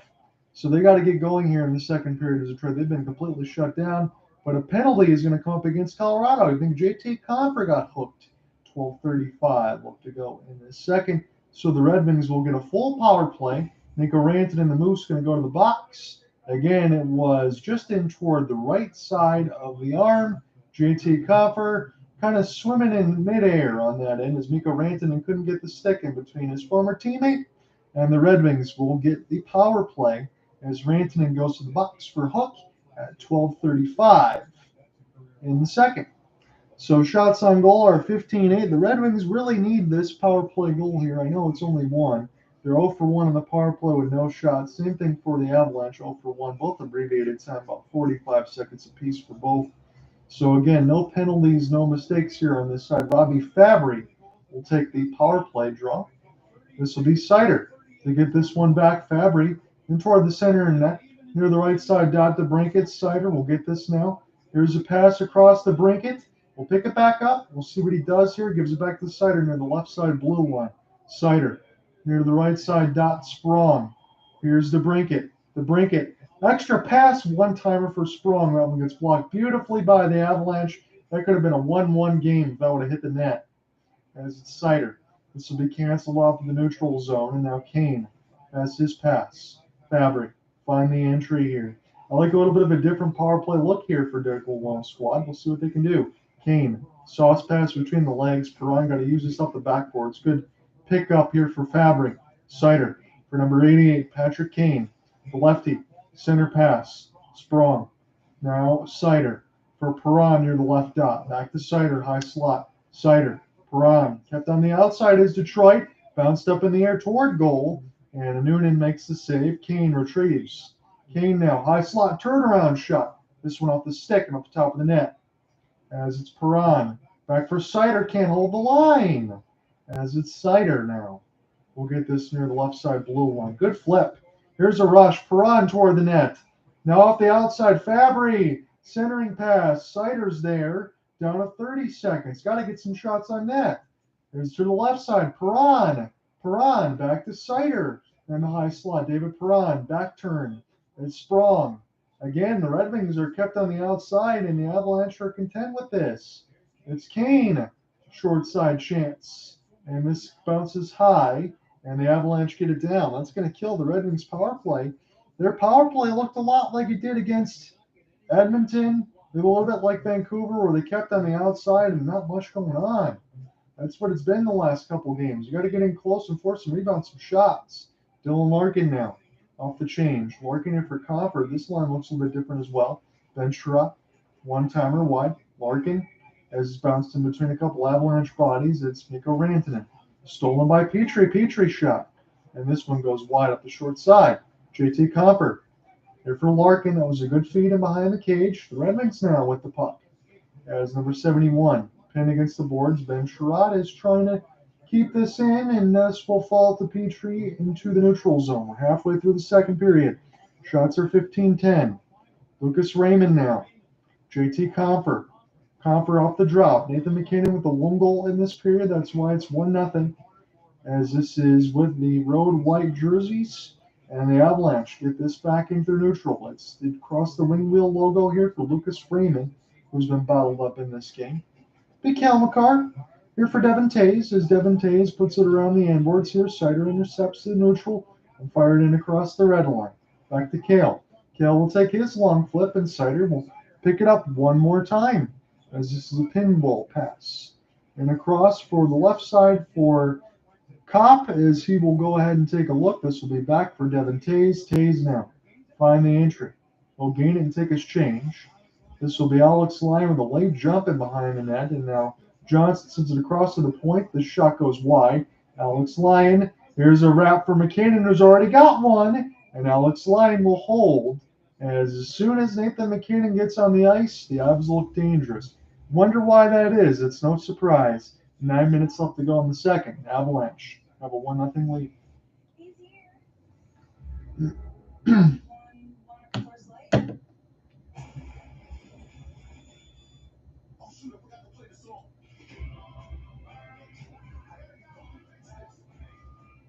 Did you know that 53% of your home's heat gets lost through the walls and attic? That's why your house is so cold everywhere.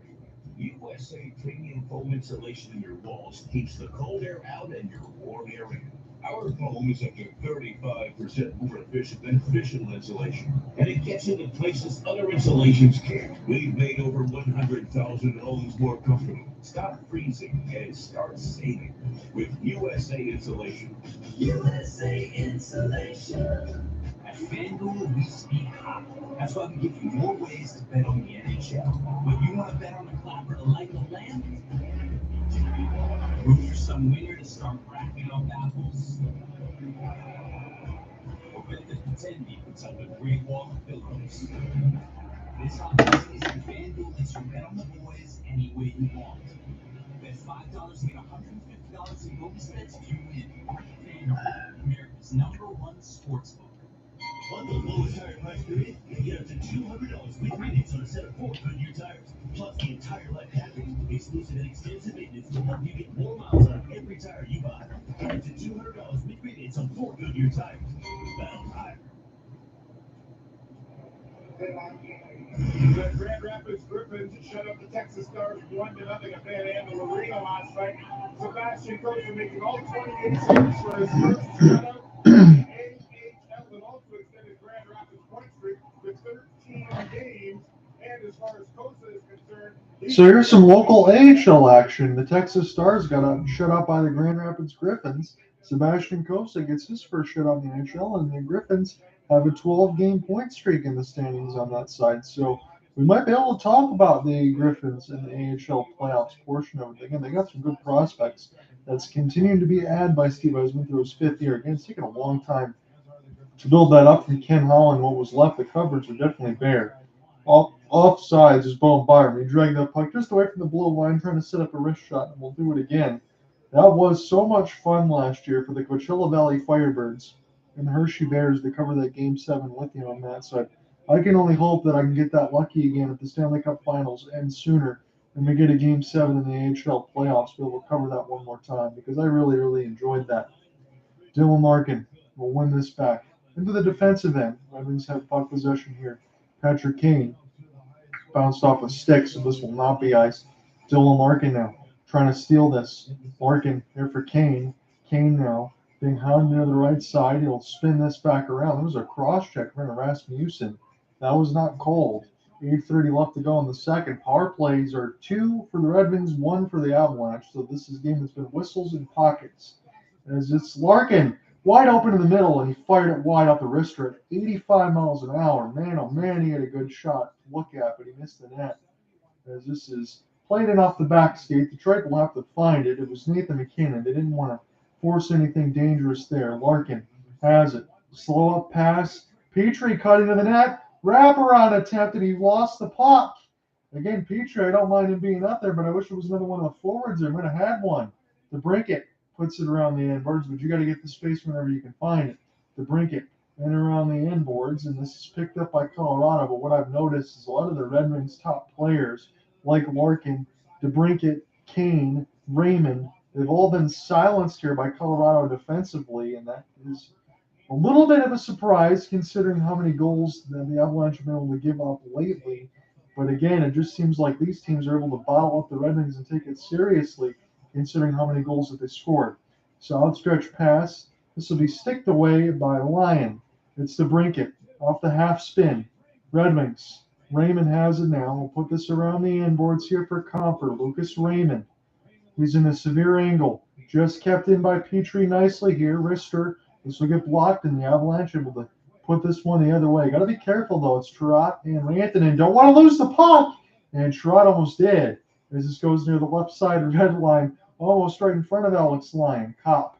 Get this back safe with his defense. Trot. Kopp. Here's a clean entry.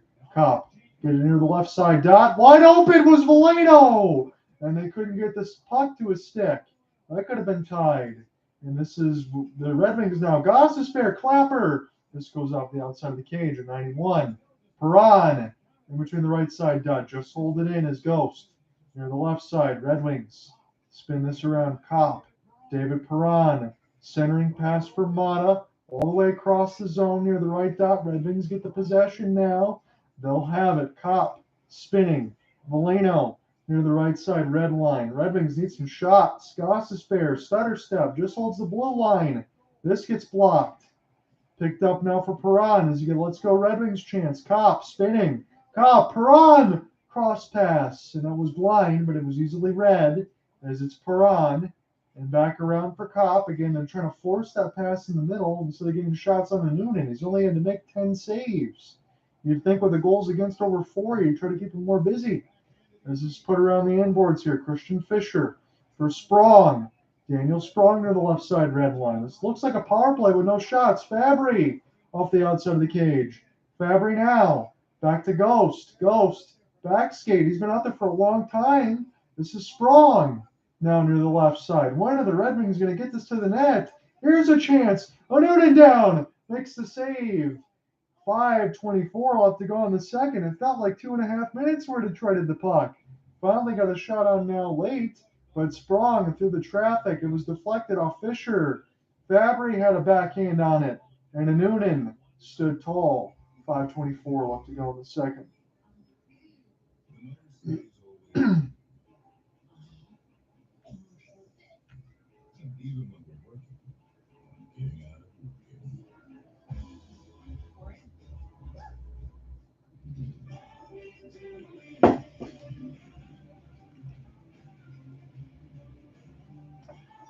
Appreciate the likes on this, guys. I wanted to get Cooper Hopkins in on the broadcast.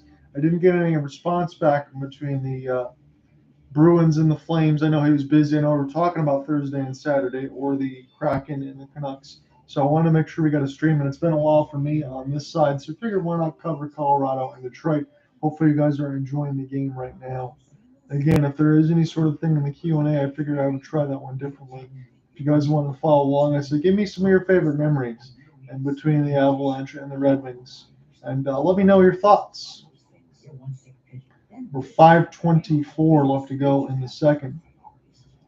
Satellite 3, you're up to ready. Satellite see the day. Our lifespan is lifestyle. Stream DirecTV without a satellite dish. How can I do this? Just for a bit. This is nice. There's someplace else you can be.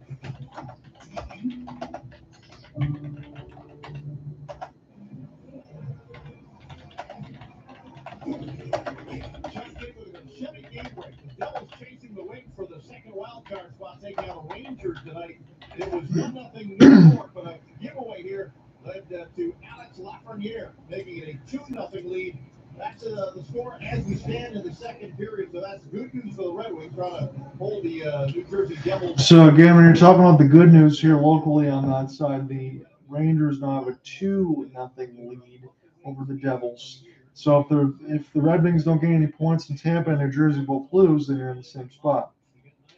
So Red Wings get a offensive zone draw, and this is not played well by Kane, as it's Nathan MacKinnon now off the drop. It's Mikko Rantanen and Wallman able to steal it there as MacKinnon got in too tight. And now left to right come the Red Wings here. Seider get this to the right wing side, dumped in the left side red line. It's the defenseman here for Jack Johnson. Try to get this one here right to left for the road white jerseys. Great skate here for Nathan MacKinnon. He's already got the first goal of the game. Here's a one-timer. This one goes wide for Josh Manson. MacKinnon finds it. MacKinnon will get it back to his defense now for Manson. Manson trying to find a cutting Byram toward the net. Wallman is going to need some help. Rasmussen's got to get back there. As this goes near the defensive side. Moose. He's picking back up on defense now. Ball on Byram. Turnaround shot to the traffic. And Patrick Kane. Here's a breakaway. Who's it going to be? Oh, it's lifted wide for Wallman. That was Kane and Wallman there. Wallman was on the edge of his shift. And now Parisi send this across for Johansen. Parisi steals. Try to jam it to the left side of the net. Wallman brushed it aside as it's Johnson. Johnson now put it around the inboards for Zach Parisi. Parisi still dancing. Here's a centering pass that was loose in between Lyon's legs and got cleared down the ice across the blue paint before Colorado got a stick on it. That was easily 2-0 there. I think Jeff Petrie actually saved a goal. That was his best defensive play that I've seen all year, and I have to say it that way. Sometimes he looks good, sometimes not. That was loose across the blue paint, and the Red Wings were there to pick it up. It was in between the skate blades of line. It was a wide open net for Ryan Johansen, and Petrie backhands it. He ices it down, but he had to because it was going to be 2-0. JT Compher, defensive zone draw for Ryan Johansen. Who's going to win this one? The former Av against the current Av. And the former Predator, Ryan Johansen, as this is Jake Wallman. Send this around the inboards here. Rasmussen picked up now for Compher. DeBrincat. DeBrincat now. Here's a short side chance. It's stopped by the elbow of Noonan, and this goes up and out of play. So the Red Wings have got some shots on goal, but some of these ones, even though it's been sustained pressure at times, not a lot of shots. But Wallman hit the top of the crossbar as we got the replay. It was a breakout pass from Patrick Kane, and he just shot it high as he was trying to get it off the left shoulder of Justice Noonan. 7 points in the last 17 games, 49 games played, 11 goals, 9 assists for 20 points. Jake Wallman has been one of the better defensemen that the Red Wings have had, and I think it was a 7th pairing for Nicoletti, Oscar, Sundqvist, and a pick for Wallman. What a steal that's been. As this is Ross Colton jumps early. He's going to stay in the circle, however. And Red Wings will get this off the top for a moment. But this is Toews nicely. Full speed to the left side. Drouin shoots it just wide of the right side post. That could have been dangerous as this is in behind DeBrincat, all tied up. You got to make sure no penalty hands in the air. I thought DeBrincat might have got caught for a trip, but they say no. Toews send this across for Cale Makar. Back to Toews. Toews now into the traffic. This gets blocked, picked up by the Red Wings, and they will have it safely here for Alex DeBrincat. DeBrincat now will shovel it ahead for Lucas Raymond, but now Cale Makar can settle it down. Shot attempts are 36-34.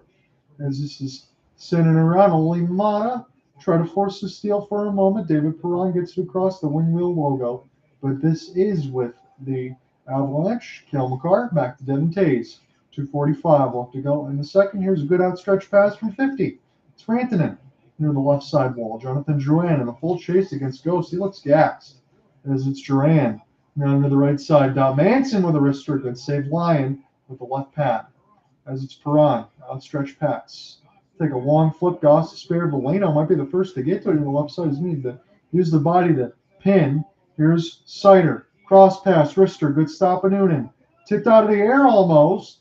Red Wings can't find it clearly, however. It's Perron. The late goal would be something off the outside of the cage for Valeno. And now all the way down. Line stops it. And now the Red Wings have it. They want to go left to right for the rest of the second. Shots on goal are 18-16. Nathan MacKinnon, the only goal of the game right now. As it's Manson. He'll pick it up. Jack Johnson. Here's a rush. 3-on-2. And Lyon gets the hand grenade of a lob. We'll get it right into his glove hand. Any sort of rebound there probably would have been in the back of the net, as Zach Parisi was there to try to make a play off the rush. So we're under 2 minutes left to go in the second period. The Avalanche still hanging on to a 1-0 lead. Current standings of points, Nathan MacKinnon with 93. He's just behind Nikita Kucherov. I'll take a look to see if he picked up any points today. Once we get to the second intermission, Alex Lyon, he's been the best goaltender for the Red Wings all year, and it's not been close. He was the third string signing behind Ville Husso and James Reimer. I was surprised third string to start. Again, a little bit of injuries there, but from that games over in Sweden in the global games when he had to get thrusted in when the Red Wings took a couple losses, Alex Lyon has been the hero that the Red Wings have needed in goal, and it's probably the reason why they're in the spot they are in the wild card. As this is Larkin. Flip this one down the ice.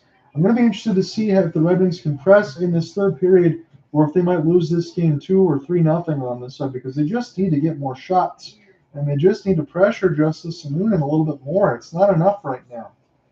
As this is a long outstretched pass, Patrick Kane has it now for the neutral zone. Kane now. Series of backhands, still with the puck now. Sprong can't dispossess him off the puck. Kane one-handed. Trying to find this one now. Is Rasmussen going to get there? No. It's Cale Makar near the right side red line. Cale, the NHL 24 cover athlete, will throw this one down. Oli Mata will spin and turn back into his own end for Ghost. It's Mata and Ghost. And this last minute of the side picked up here for Raz. As this will go near the left side red line now. Down to 45 seconds, Red Wings. We'll watch the end of the second period as they'll have this down across the red line. Devon Toews will intercept. Liberty for Jack Johnson. Johnson outstretched pass. Drouin, look out here. Mikko Rantanen gets dispossessed of the puck. As this one's flipped in. 30 seconds left to go in this middle stanza. John Underwood, I'm your play-by-play man. We're going to take you all the way through it.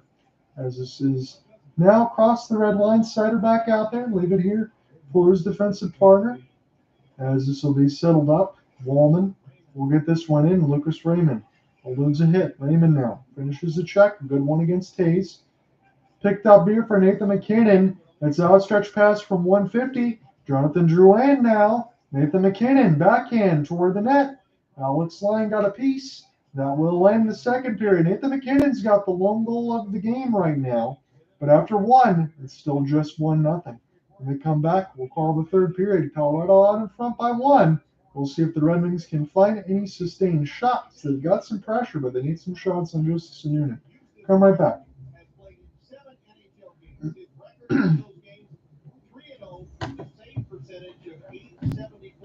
So often it has been the story, but the golden streak for the Red Wings in this game has been on and on. They haven't yet been able to solve him, but some of that is shots not finding their way to the goal or on net. Well, the Wings have just had no puck luck around the Colorado Avalanche yet. That's for starters. That's these bounces, deflections, haven't been put in spot for the game. Another scoring opportunity. I think Wallman has a break. So the goal was Nathan MacKinnon from Mikko Rantanen and Jack Johnson at the 4:48 marker.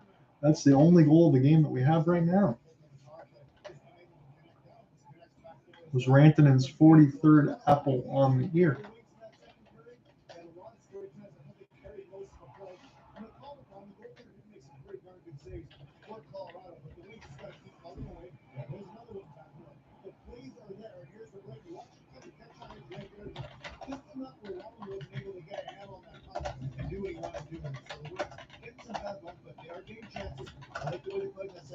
I expect them really to be better here in the third. It's a completely different feel from the first period to the second period as far as the Wings having more legs, I think. Again. And to be expected, that first game back for some reason, at home after a long road trip is always the toughest. You come out your little sluggish, you haven't played for all you. Okay, so let me give you the team stats, and then we will reset this here.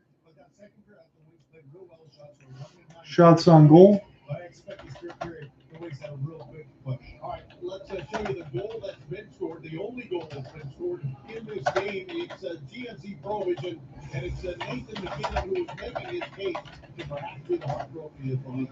Yeah, he's outstanding. He has been all over the ice tonight, leading Colorado. So Detroit outshot Colorado 11-9 in that period, but it's 20-16 in totality. Hits were 7-7. 12-11 for Colorado. Face-offs 15-14 for Colorado as well. Power play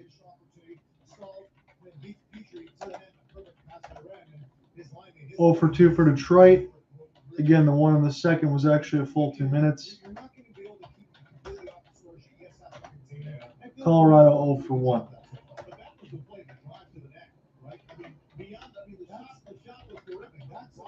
That video right there is a great teaching tool for kids at home if they're aspiring hockey player. You had the first opportunity. It's what you do without the puck.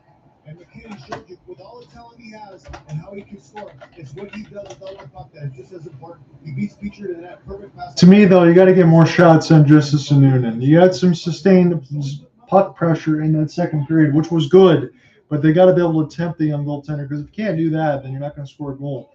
That's just the only way I look at it right now. I know they said that everything's been a little bit unlucky with some breakaways and posts. Again, I can see that side of it, but for me, it's not enough work on a young net minor. We got to get more. So let's get into the scoreboard. We'll go into the NBA in the first side. The Pacers all over the Pistons on the hometown side at 88-67, as you would expect. For the Pacers, they're going to be 32-25 on the season as the NBA gets back underway today. Tyrese Haliburton, another solid game for him, although he's got a lot of turnovers. 4 this time. 23 points, 7 assists, 2 steals. To lead the Pacers, 14 points for Pascal Siakam. For Detroit, Cade Cunningham with 20. To go with 4 rebounds and 6 assists. Jalen Duren already double-double. 6 of 10, 13, 10 rebounds. The Magic and the Cavs, that one got a little bit closer, 75-73, as the Cavs are starting to inch their way. It is very balanced scoring for the Cavs, 13 for Okoro, 12 for Jared Allen, 11 Darius Garland, 11 Max Strus. Looks like no Donovan Mitchell today. For Orlando, 12 for Franz Wagner, 12 for Wendell Carter Jr., 9 for Paulo Banchero. Banchero 3 of 13 and not shooting very well today. For his team up by 2. We went over the Knicks and the Sixers. Knicks up 81-60. The Raptors all over the Nets right now up by 12, 74-62. Miles Bridges with 20. Cam Thomas with 14. And it looks like Scotty Barnes with 18 and 11 with a steal and a block. The good-looking young prospect here for the Raptors. Again, I shouldn't say prospect. He is 22, but 20 points per game, 8 rebounds, 6 assists, and 47% shooting. Not too bad for the 22-year-old for the Florida State Seminoles. Manuel Quickly with 18.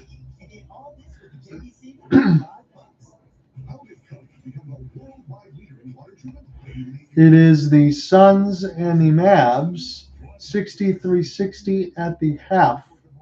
Kevin Durant with 12, and Eric Gordon and Grayson Allen with 10, Devin Booker with 16.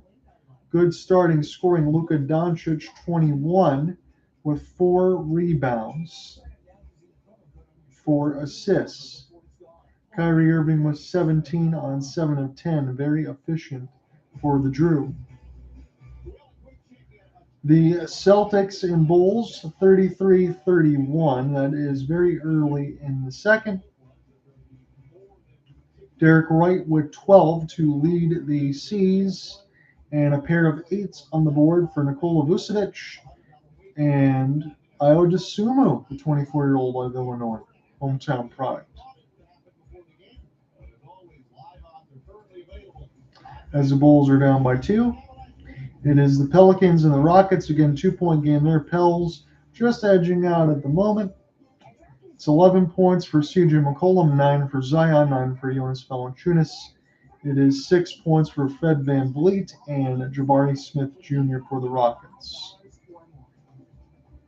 And one more score for you, the Thunder and the Clippers. That is at OKC. That is now called the Paycom Center, everyone knows Chesapeake. 6 points for Ivica Zubac, 8 points for Kawhi Leonard. For OKC, a quick 11 for Shai Gilgeous-Alexander. 8 points for Chet Holmgren. I have to see Chet Holmgren at one point. I like to watch his game. Let's get into the NHL scoreboard. So at the end of 2, the Caps still have a 2-goal lead. It's 3-1 now. Anthony Mantha, former Red Wing, from Dylan Strome and TJ Oshie, but Brandon Hagel gets his 21st from Braden Point and Nikita Kucherov. So Nathan MacKinnon's got a goal. Nikita Kucherov's got an assist. That's a look at your heart race so far. Vasilevsky 16 out of 19. Charlie Lindgren 17 out of 18. The Sens all over the Stars at the Canadian Tire Center. It's a 4-1 lead now. So after the Joe Pavelski goal, made it 1-1 after 1. Josh Norris with his second. Thomas Chabot and Shane Pinto on the far flank, and Claude Giroux and Brady Tkachuk. Anton Forsberg just 9 out of 10. Wow. Jake Ottinger gets pulled. Just up an 8 of 11. Scott Wedgwood 9 out of 10. Very interesting. Rangers got a big 3-0 lead over the Devils. That helps Detroit a lot on that side. Penguins all over the Canadians now. 3-1. We'll take a look at the scores there. Again, Jake Getzel injured, but still one of those names of the deadline. We can figure out what's going to happen with him. Brian Rust on the power play from Carlson and Crosby. Drew O'Connor from Valeri Puustinen. And Eric Carlson is Tristan Drystop, 22 out of 23. Caden Primo, 22 out of 25. No score for the Islanders and the Blues after 1, and no score for the Panthers and the Hurricanes after 2. Puck drop for the Bruins and Flames will be in a half hour, and then about an hour and 15 minutes from now will be the Maple Leafs Golden Knights Canucks Kraken, and about 2.5 hours from now will be the Preds and the Kings.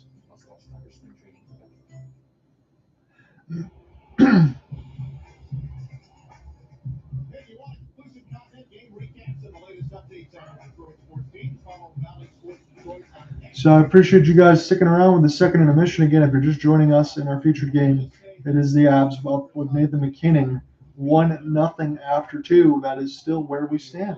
And I had this conclusion while we were away that I am now Jason Kelsey. You are the famous one.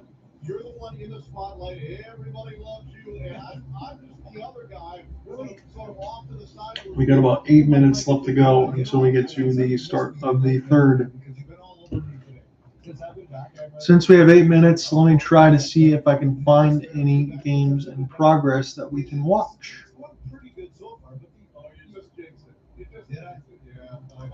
Let's look at the Rangers and the Devils. Let's see, because that one is in the second. Everything else is at the intermission. That's the only game we have right now that we can watch. I'll flip back into our featured game. I'm just going to take this for a couple minutes, let you know if there are any other updates, but the Rangers are in the driver's seat right now.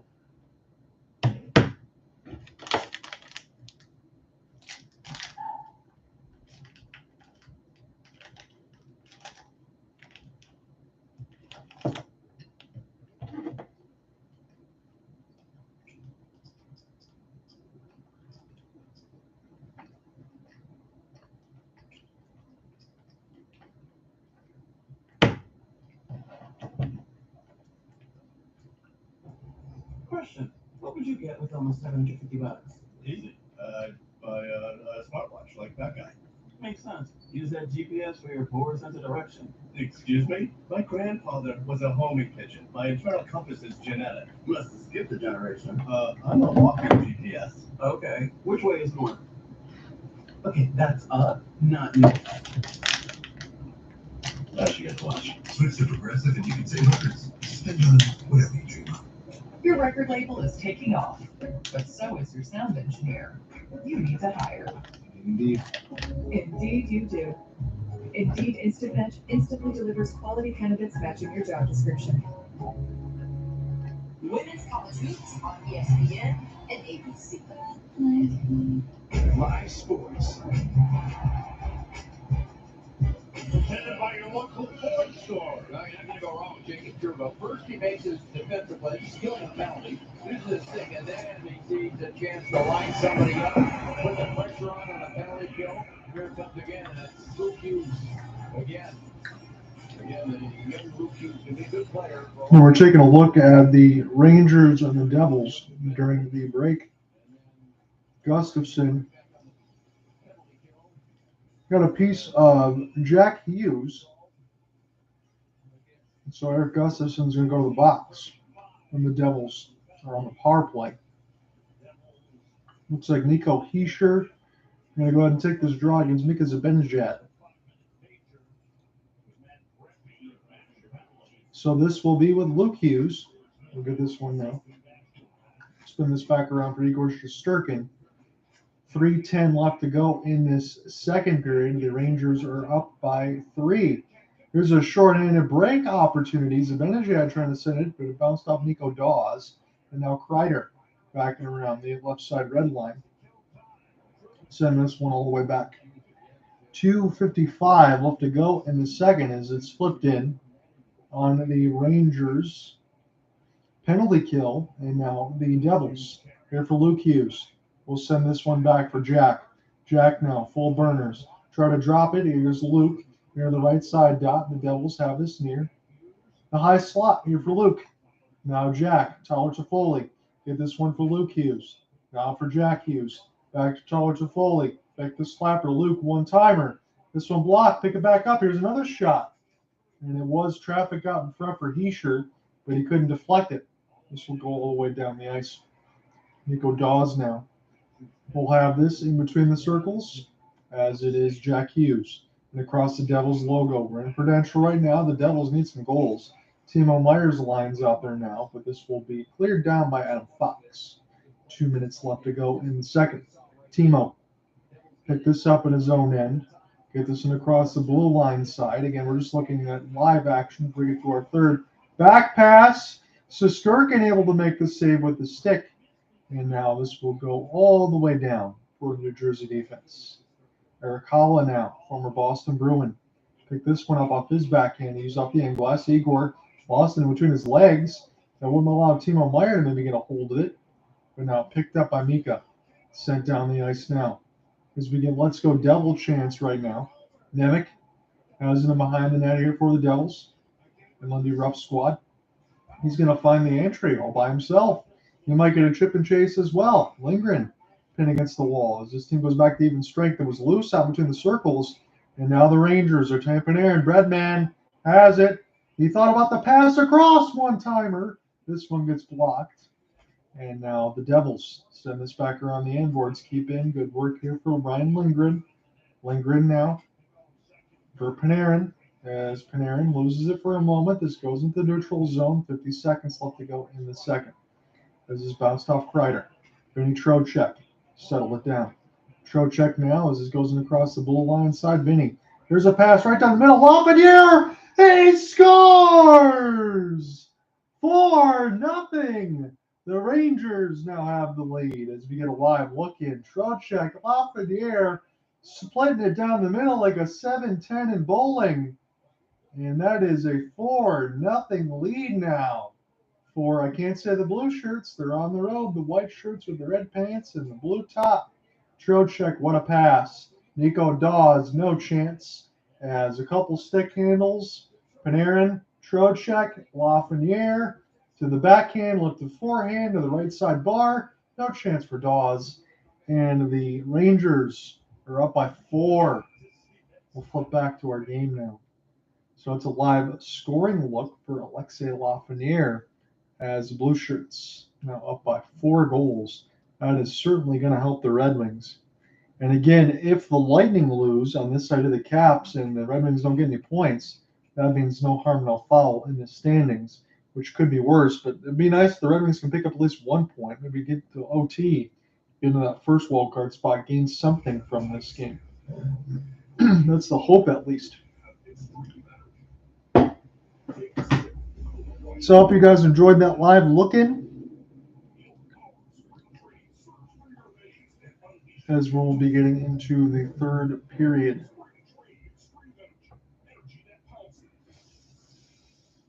Diagnosed with a cancer without a cure, they'll miss birthdays and first dates. They'll never marry or stroll a beach at sunset with their grandchildren, but they will always be missed. They're gone because the Pediatric Brain Cancer DIPG took them. But Valley Sports Detroit and the Chad Tuck Foundation are teaming up to fight DIPG on Saturday, May 4th at Comerica Park with the I Raymond D 5K, and you can help. Register today. A portion of the proceeds benefit the Chad Tuck Foundation. Go to website.com/IPG to register.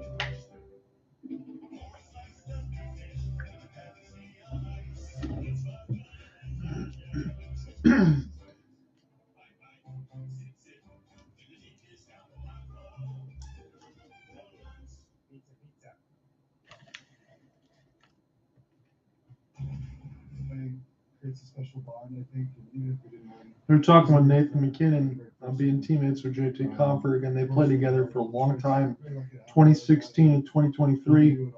Won the cup before that. He comes over this year.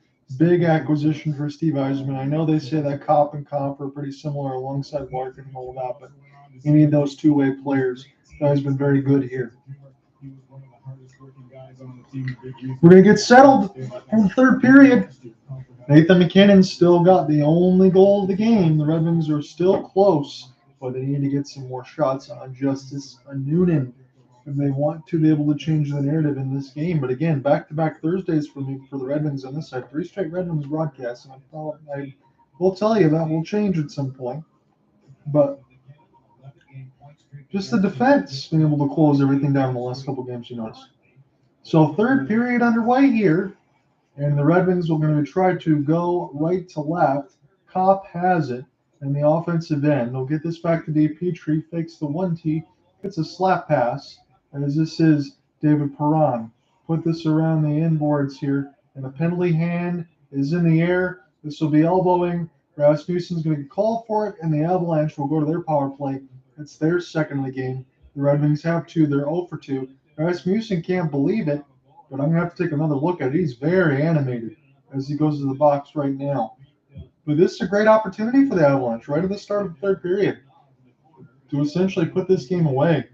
And yeah, knob of the stick and in the back of Manson on the outside, and Rass doesn't like it, but he's going to go to the box. And the Avalanche are going to go to the power play. They're 0 for 1, so interference against Michael Rasmussen.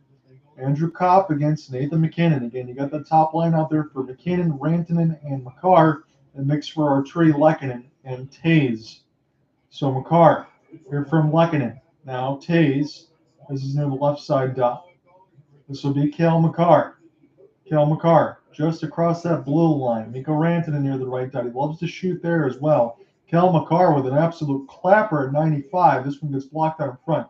Nathan MacKinnon, half spin. Put it in behind the net now for Arturi Lehkonen. He's going to win near the right side. Lehkonen, Nathan MacKinnon, Cale Makar. Cale Makar for Mikko Rantanen near the right dot. Looking like Nikita Kucherov, still surveying the Moose. Now for Cale. Here's a fake slapper for Nathan MacKinnon. Back to Rantanen, touch pass. Wallman gets a stick in the lane as it almost upends Rantanen. Andrew Kopp trying to find him now, and Rantanen will casually put this across for Nathan MacKinnon. Now to Cale.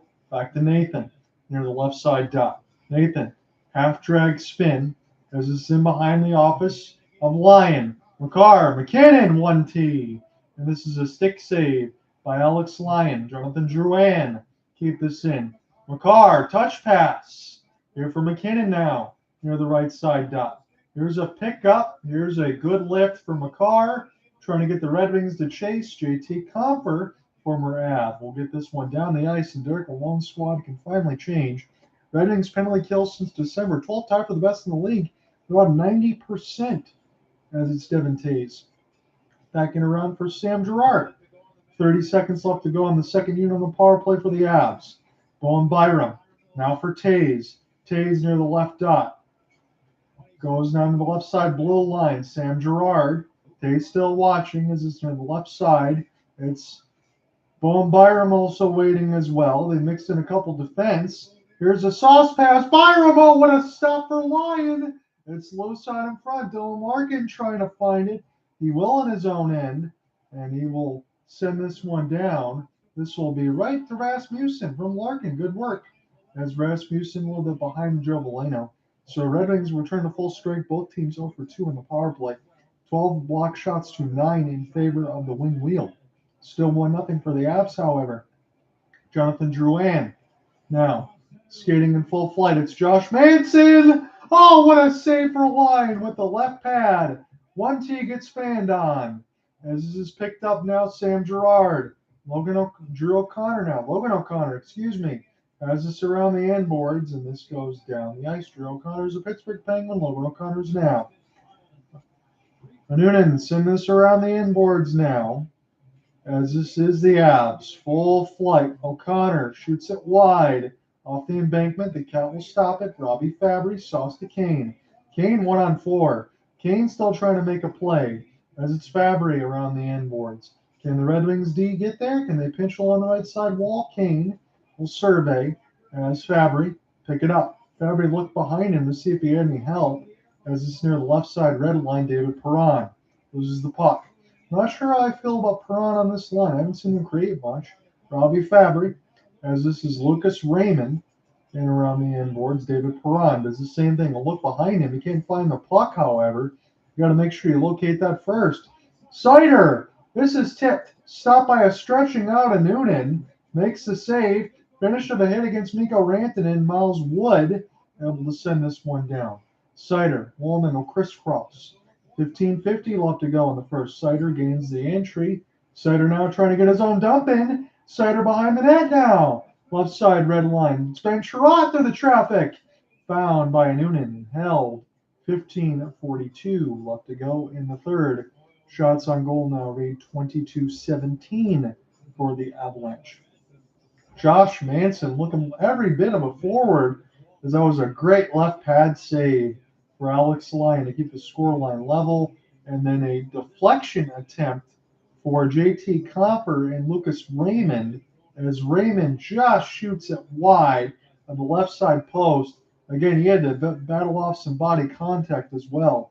The Red Wings are going to have a back-to-back on Saturday and Sunday early games with the St. Louis Blues and then the Connor Bedard and the Chicago Blackhawks on Sunday. That'll be on NHL Network and Bally Sports Detroit. As this will be flipped, this will be Zach Parise able to steal it. Nice work here for Zach as he gets us near the right side red line. And now the Red Wings trying to find it off a stick chop. JT Compher puts it around the end boards. Daniel Sprong has it. Daniel Sprong for Ghost. Ghost now. Compher shoots it into the traffic. Larkin gets knocked down trying to find it. As this is off the embankment, Red Wings keep it in. Near the left side red line. Larkin now for Compher. Compher now. Off his backhand near the right side dot. This is Sprong. Here for Dylan. Dylan, sauce pass. Looking for Oli Mata, who's cutting in. The defenseman cut in quite a bit so far in this game. I know the Red Wings get a lot of goals from the defense, but you're not seeing the forwards get in the same spot that the defensemen are. And Oli Mata is not going to be able to finish like that. It's a little bit curious for me. Just throwing my thoughts out there, however. Ben Sherratt. Nice stick drag. Sherratt wide open. He could have backhanded that right to left, but he liked to go for the long shot. It was stopped by the glove of Noonan. Sherratt was looking like a forward. Here's an opportunity now for Jack Johnson as this gets shot wide. Manson now high to the traffic. Lyons said no. It was very loose in his goal crease. And now Sam Girard blocked out in front. Sherratt will recollect. Sherratt now needs to be smart with the long shot in, and the hybrid icing will go against Detroit. Had to be careful with that. If Sherratt waited a few more seconds, could have had something there when the play was still underway, but he didn't take his time. 14:05 left to go in the third. I do see hands in the air. Are we going to get some offsetting penalties? I didn't really see that to begin with. Sherratt and Manson, they had a shoving match on that side, but it was just one shove. Is that going to be enough to get offsetting penalties? I wouldn't think so. 14:05 left to go in the third. That seems very, very ridiculous if they're going to do that. I think we're just going to have a defensive zone draw. So it's Kopp and MacKinnon to take this one. MacKinnon wins it clean, right to the Moose. Left side dot, good save line. There's another opportunity right to the glove. This goes wide now. Makar, so for Devon Toews. MacKinnon. And now Makar got to go all the way back. He's not going to have to turn on the full jets, however. 13:45 left to go in this third. It's Cale. Cale trying to find the entry. As here's a pass across the left side red line. Colorado dumps it in. Put it around the end boards. Mikko Rantanen will watch and DeBrincat. Here Valeno. Now Kane. Kane lost it for a moment. Gets a chance to pick it back up for DeBrincat. DeBrincat. Now for Kane. Kane now near the left side wall. Patrick Kane. And behind the end boards, he's using his left hand to great avail as it's DeBrincat. DeBrincat now needs some help. He's got this on the left side. Dot fires. This goes up the left pad of Noonan. Valeno puts it around for Kane. Kane now. Number 88 still working with it. Here's Seider who's cutting in. DeBrincat. Kane. DeBrincat in the high slot. DeBrincat turns looking for a deflection from Joe Valeno. This is picked up by Detroit. Forward toward Kane. Kane backhand for Valeno, and Valeno is being held as it's Seider now for number 88. Kane between his legs. Now near the left side wall. Kane. Here's a shovel pass. Trying to get Seider now. As near the left side, Wallman try to keep it in. And the Avalanche will get this out. Wallman will get it. It's an opportunity now. Jeff, Petrie, and Rasmussen try to find the entry here. Rasmussen will try to pick this one back up now. Here's for Compher. And behind the net for Noonan, but the Avalanche will able to get this one out. Oli Mata's the last man back. Here's an outstretched pass. It is Bowen Byram spinning and turning. It's O'Connor now. Colton. Here's a good pass near the right dot line. Makes the save. It's got to get brushed away. And this will be Bowen Byram now. Settle it back down in his own end. 11:55 thereabouts left to go in the third. It's a 1-0 lead for the Avalanche.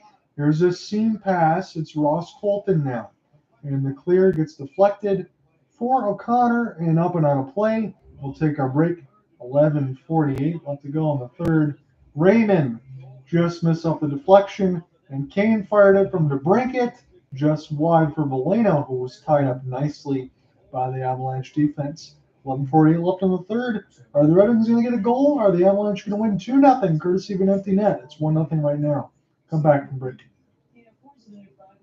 It's about pace of space now, dude. What you know about pace and space? There's no rule for the big man in the league. Can you make those chips up there? These chips? These are my chips. Teach them on. I guess those are first chips. Those are first chips.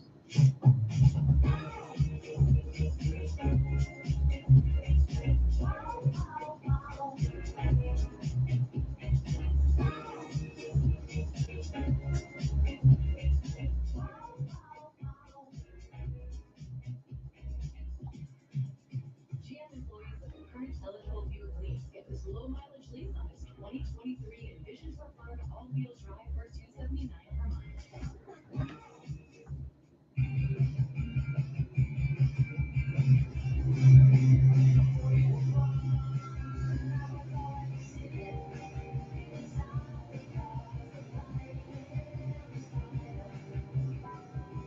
Discover customer service. This is Maya. Oh, hi, Maya. You robots are sounding more human every day. At Discover, everyone can talk to a human representative. All right, prove it. Wait, are you a robot? 24/7 US-based customer service. How would I prove that I'm not?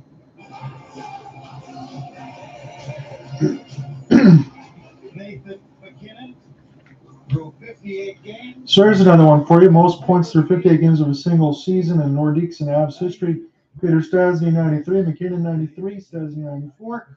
Mikhail Goulet, 94. And Peter Stastny, 98. And 81, 82. Gabriel Landeskog, last NHL game, June 26, 2022. Missed all of last season. Will miss this regular season, dating back to 2024. Different procedures on the right knee. The 2022 Stanley Cup champion. Will he make the playoff roster is the question. Again, it'd be good to see him back out on the ice because that just means another weapon for the Avalanche to use, a defensive zone draw. Again, Ray Landeskog, Cooper and I were able to actually call that when the Avalanche beat the Lightning a couple of years ago. That was the last time we really seen him play. As this is in around the inboards here, David Perron. Try to pick this one back up. And this will be with Mikko Rantanen. Rantanen now will crisscross this Nathan MacKinnon touch pass. He'll get it back now. Kopp took 3 Red Wings to dispossess Nathan MacKinnon of the puck. It's not a bad idea. You're going to need that many for as good as he is. As it's Sam Girard here for Wallman. Again, the one thing for me is the defense for the Red Wings. Again, Lyon made a couple great saves and he kept it 1-0. I feel like this could easily be 3 or 4. Red Wings' defensive game hasn't been all that bad, but their offense, they just can't find anything right now. Not used to saying that, as Zach Parisi. Here for Chirac, try to finish off his hit. Bo Byron put up against the glass, and this will be down the ice. Patrick Kane trying to get to it first as Jack Johnson able to get this away for number 88, sent all the way down the ice, and this should be blown dead against Colorado. 10:36 left to go in the third. Again, I mentioned this through my broadcast. If Cooper Hopkins does send me a late message, again, I messaged him about 6 p.m. last night about trying to set up here for today or Saturday. If he does send me a late message about joining in, again, I humbly apologize. I just wasn't sure if he was going to be able to join in. If we're going to do a solo game, I wanted to do Colorado and Detroit. I knew that he was going to understand that at this point. But we will get to the Flames and the Oilers on Saturday, no matter what happens. As Joe Veleno has it now. As this goes near the right side, that'll be intercepted, and now Byram off his back skate. With 10:15 left to go in the third, it's DeBrincat. Just on the outside of the zone is Patrick Kane. Kane now, series of drags, as he's going to buy some time. Kane still with the puck. It's DeBrincat. Try to find it for Kane near the right side boards, and DeBrincat just turns it over. Kane was just dancing with the puck, and they were letting him. As this goes near the right side. Try to find the entry. Better be careful here. 4-on-2 could be developing for the Avalanche, but this is knocked away. Raymond settles it down. It's Compher. Red Wings need a goal right now. They don't have a lot of time left to do it. 9:45 left to go in the third. They're only down 1, however, as this goes near the left side boards. Picked up now for Detroit in their own end. It's Olli Maatta. Olli Maatta will settle it down. He'll take his pass from 50. Here for Larkin and Raymond. Larkin can't find Lucas Raymond as it's Compher. Oh, it bounced right in front for a Noonan. Compher was there to try to clean up the mess, but a Noonan saw it. He held on. That'll force an offensive zone draw for Detroit. 9:22 left to go in the third.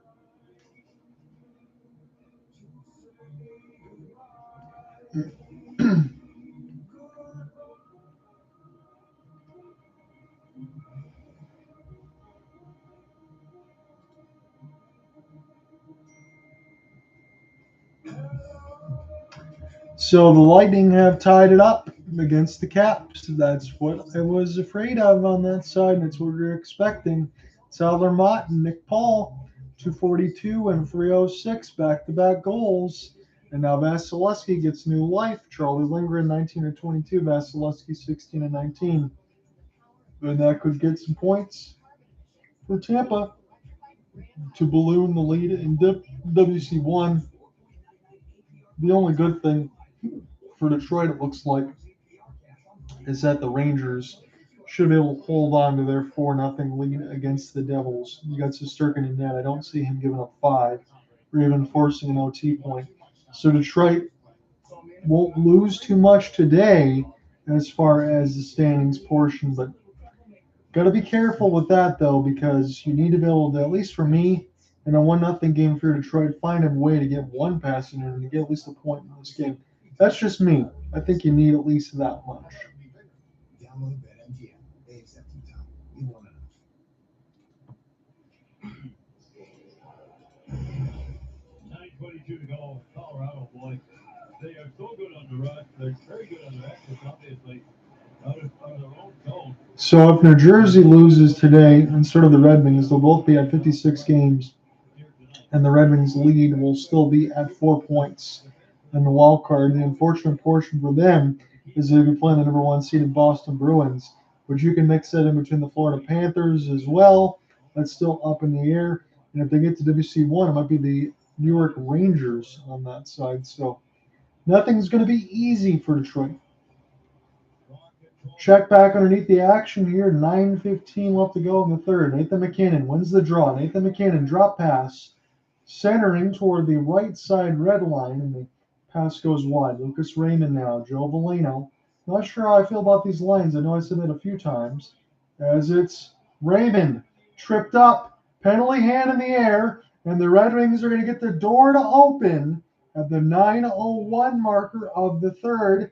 This could be Drouin one more time. He's had a rough night with the penalties, only his second, however. So Lucas Raymond able to get a piece, I think, of the left leg. I don't know. Let me look at this one more time.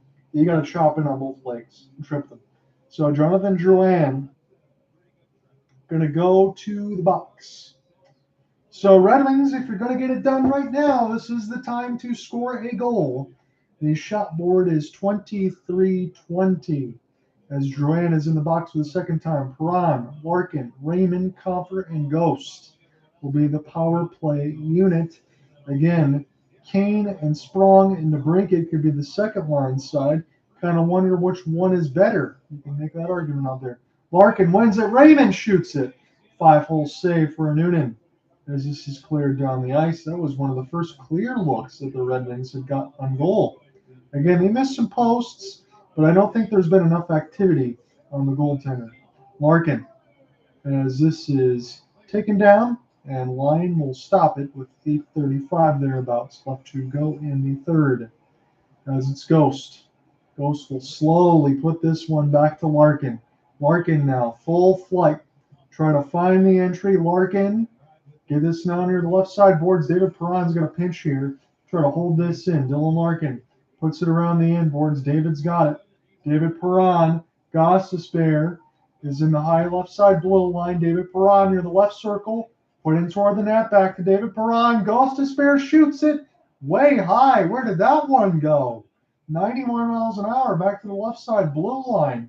David Perron, center feed Larkin, and he scores! 1-1 now. The Red Wings score a power play goal, and they needed that. The captaincy gets it done. 7:58 left to go in the third, and the Red Wings tie it. Perron able to hold it near the left side of the faceoff dot, centering feed Larkin. It was a bouncing puck, just able to get a stick on it. And number 71 ties the game for Detroit, lifts it under the left armpit of Justice Noonan. We are level 1-1. Again, this is big here because the Lightning have just tied this game against the Capitals at 3, and the Octopus is on the ice. And the Ice Girls are enjoying it there alongside the fans. I know those don't smell good, but Dylan Larkin ties this game at 1. Sherratt try to get this now near the red line side. As this is flipped in, the power play opens and Drouin with the second penalty, and the Red Wings score. But you got to be careful here. Colorado Avalanche could easily tie this or take the lead and end this in regulation. But for Detroit to at least get 1 point against the Avs right now would be gigantic, because it seems like the Lightning are going to be able to come all the way back and do so. So longest losing streaks versus an opponent in franchise history. The Red Wings had lost 10 straight currently against the Avalanche, 16 against the Lightning in 2016-19, 13 straight against the Oilers in 83-87. But the 10-game losing streak is the active one, and that's what the Red Wings are trying to snap. Always trying to get something out of this would be good for Detroit, however. Again, you want to be able to pick up both points, but to get something to maintain your spot in the standings would be big. Sherratt, as this goes now here for Rasmussen. Rasmussen now near the right side red line, spin and turn, saved by Noonan, and it was loose for a moment. It was a big push from the goaltender. Fisher gets taken down. Wood is there with Kopp as well. Again, anytime you brush the goaltender, that's what draws a crowd. 7:25 left to go in this third. So Noonan, I didn't know if he had the puck completely frozen underneath him. That's what Fisher was looking at. He came in there to take a look, and 3 Avalanche alongside Colton, Girard, and Manson really took exception to that as they wrestled him down. And I think Fisher also had a hook on Colton, to be fair. So there was a lot going on right there for Detroit. As it is, though, it's an offensive zone draw for the Red Wings. Again, I appreciate the following along and the likes on this side. Happy to get this game in. I promise next Saturday will not be a fourth straight Red Wings game. It's just been in between Edmonton, Vancouver, and Colorado. I don't think these were games that I could miss, especially with the Red Wings being in a playoff spot. You want to see how they play against the creme de la creme in the league, and they've been playing nothing but that. So this is near the right side dot. One-timer goes wide for Lucas Raymond at 85 miles an hour. Here, we'll see what happens with O'Connor. Raymond back. He's in his own end now, and he's got to send this back really safely here for Chirot. As it's Petrie now. Petrie here for Raymond. Raymond trying to turn on the burners. 7 minutes left to go in the third. Dylan Larkin's just tied this game. Rister for DeBrincat. Stop by Noonan with the left pad. This goes to Jake Wallman. High through the traffic toward the goal for DeBrincat. And now the Avalanche have a lot of speed here. Lyon makes the safe play to hold on as Miles Wood was lurking on the doorstep with 6:47 left to go in this third. Again, game 60 of the regular season will be Thursday, February 29th at LCA against the New York Islanders at 7 p.m. That's the leap year game on this side. So once every 4 years you get that. That's also the release of Final Fantasy VII Rebirth. So I think I'll be having a good week on that side, especially after the Sharks game. So JT Compher, take this one against MacKinnon. It's an even 50% probability. Won by Makar. Makar working in behind the net now. Doesn't shoot as this is picked up. Makar wants it back. Makar now. And for between the legs for MacKinnon. Back to Toews. It's Cale. Cale now. Spin, turn, shot saved by Line. As this is Mikko Rantanen now with the left side. Seider trying to finish his hit. Oh, what a spin. Hand in the air. That was going to be called. It was off the back skid. He clipped the back of the left leg. And we'll see. I think it's Alex DeBrincat. Going to spend some time in the sin bin. And the hope for Alex is he finishes the full 2 minutes in there because the Red Wings just tied it with Dylan Larkin. And with another opportunity as Cale Makar makes it happen.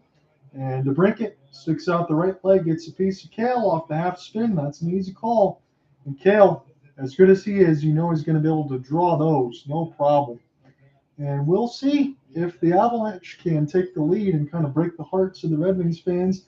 I don't think this one is going to break mine as much as the last couple of games between Edmonton and Vancouver, the way that it's been, because those were kind of just slobber knockers. This game's been a hell of a lot closer.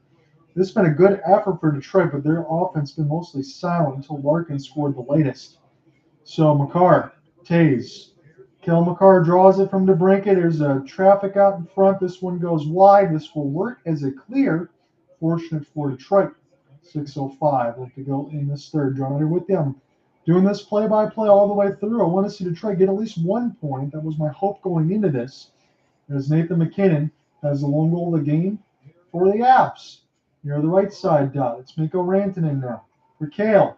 Cale shoots. Good stop for Lyon as he made the save with the glove and the right pad. That was a heck of a wrister from Cale. Noonan sends it back for Cale now. Left to right come the Avs. Here's an opportunity for Nathan MacKinnon. MacKinnon near the right side. Get a drop for Rantanen. Here's Cale Makar. Near the right side boards. Cale. Rantanen now. Near the left side.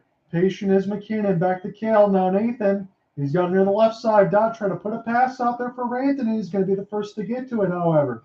Cale. Touch pass for Mikko. Mikko now near the right dot. It's near the right side red line. Cale Makar. Fakes the bomb. It's Rantanen. Touch pass for MacKinnon near the left dot. Makar now. Makar. MacKinnon. Left dot shot. Oh, the chance goes wide near the right side boards. It was an open goal crease. Makar saves it at the left side blow line. Mikko Rantanen. This blocked off Ben Chirot. Down in 25 seconds. Can the Wings get it out? Jeff Petrie. Couple of sticks. Now Chirot can't chase it as this is cleared down for the Wings. Just across the wing wheel logo. 15 seconds left to go in DeBrincat's penalty against Makar. Nathan MacKinnon, series of drags, and this is sticked away from him. Ben Chirot trying to find it now, but this is with the Moose. Now Ross Colton Here for the D, Makar. Here's a great pass, but it goes off the inboards. DeBrincat out of the box. Can they spring him? It's Cop. DeBrincat. And the pass too far. DeBrincat had to go pick it up. Man, that stopped a 3-on-0. If DeBrincat just could have held it for a moment. As this is now near the left side red line. It's Wallman. Here for Lyon. Lyon will settle it down to 4 minutes. Larkin has this puck. As this goes now, bounce off the inboards for Wallman. Fire it in, number 71, turning on the Jets. Trying to force the steal. It is with Larkin. DeBrincat turn and shot. Save. Kane centering pass for Larkin. And this one goes wide. 3:40 left to go in the third. It's Wood. His shot gets blocked. Kane gets it from Lyon now. And picked up for Mata. Down off the glass. Will this be blown dead? Yes, it will. 3:29 left to go in the third. 1-1 is the score. It's Nathan MacKinnon in the second, Dylan Larkin in the third. And that is where we are right now in this game. This is sweaty palms time, sweaty hands. Days holding a playoff spot this season, 98 days through February 21st. Last season, 48 days. Larkin in on the draw. It's a defensive zone one. He's got to get it against Ryan Johansen to stop that puck possession. This is big for number 71 here. They'll win it clean. Here for Jake Wallman. Now DeBrincat. And around the end boards, he loses the puck to Johansen. And now near the left side blue line in their own end, here's an opportunity for the Avs. Johansen swallowed up for a moment, but he's going to get it. Put it around the embankment. As it's Perron, Delano falls down and is going to lose the puck. As this is now off the inboards, Logan O'Connor, strong enough to stay on his feet. See if he can make something happen with Johnson. Here's a centering pass, and nobody's there for the Avalanche, thankfully, for Detroit. That would have been loose right in the middle of the circles. 2:45 left to go in this third period. It's a 1-1 tie. Johnson, pick it up. Kill Makar. What a wrister. This one goes up and out of play. We'll take a break. 2:41 left in the third. Number 71, Dylan Larkin, has tied it. That's where we are. Late in the third, 1-1.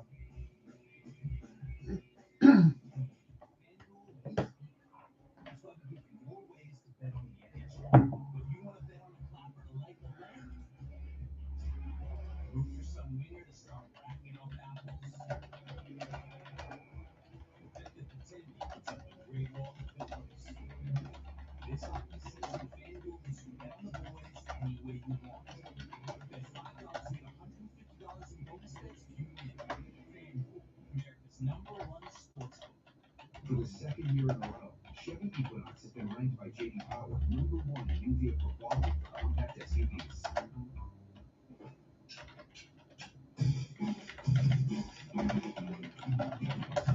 In other words, it's really good right from the start. Chevy Equinox.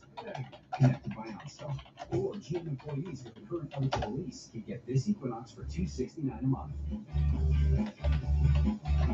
Chevy drives the Motor City. Hey, the Wings and local streetwear designer Sana are teaming up this Tuesday. You have a chance to score a limited edition t-shirt and a priority access to Sana's pop-up shop before the Wings play the Capitals Tuesday next week. Get this special ticket package now by visiting DetroitRedWings.com/ticket offers.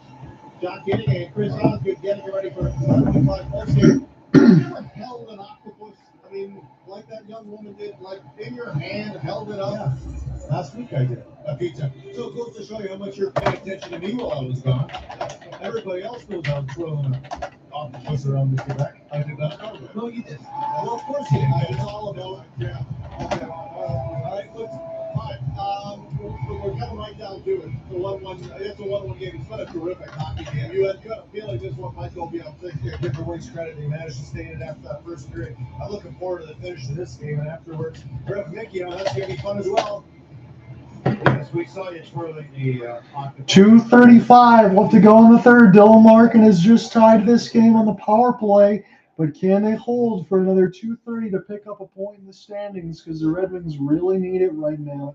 As this is put in around the end boards, Alex Lyon, Mikko Rantanen forced the steal. They couldn't clear it around the end boards, but here's Andrew Copp. Michael Rasmussen has it now. As this will bounce right to Rasmussen near the left side board. So get it now. As off the stick lift, losing one of the lumber, is one of the Red Wings got to go get a stick. And now it's Nathan MacKinnon will watch Mikko Rantanen. He can definitely make something happen here in the last 2 minutes off the outside of the cage. Again, we'll see how much they're going to press here as it's Compher now. Watching. Turnaround shot goes wide, and the Avalanche can't keep it in the zone. 1:45 left to go in this third. Shot board now 27-25. As Larkin's got the latest, MacKinnon's got the goal in the second. As it's Miles Wood. Stop. We'll put this in near the left side boards here for Petrie. Now DeBrincat. DeBrincat get this pass just picked up off the outstretched stick. Alex now. We'll get this. Got to be careful of that stick shaft near the left side that's broken in half. And now Kane. Back off the inboards here for Petrie.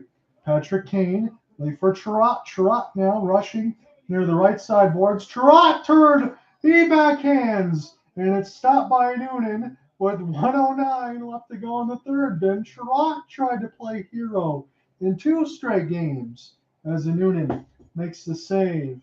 So Kane leaves for Chirot. Chirot wraparound off the backhand as O'Connor might have actually got a piece of Ben Chirot for a trip. And I think that's what they're going to call. The Red Wings are going to get a power play here with 1:09 left to go in the third. They just scored on the power play here for Dylan Larkin, and now they're going to get one in the final 9. So this should, as long as I'm not speaking into existence for a shorthanded goal, this should guarantee Detroit at least 1 point in the standings. They're going to want to get 2, and that's all important because I'm looking at the score line right now. The Lightning and the Caps are tied at 3. The Lightning have come all the way back. So Larkin wins the draw. Raymond shoots, and this one goes off the glove hand up and out of play with 1:02 left to go in this third. 1:54 left to go in the Red Wings power play. They're going to get their 4th, but O'Connor is going to get a trip against Chirot, who was wrapping around. This opens the door for the Red Wings to take 2 points from the Avalanche if they can do it again.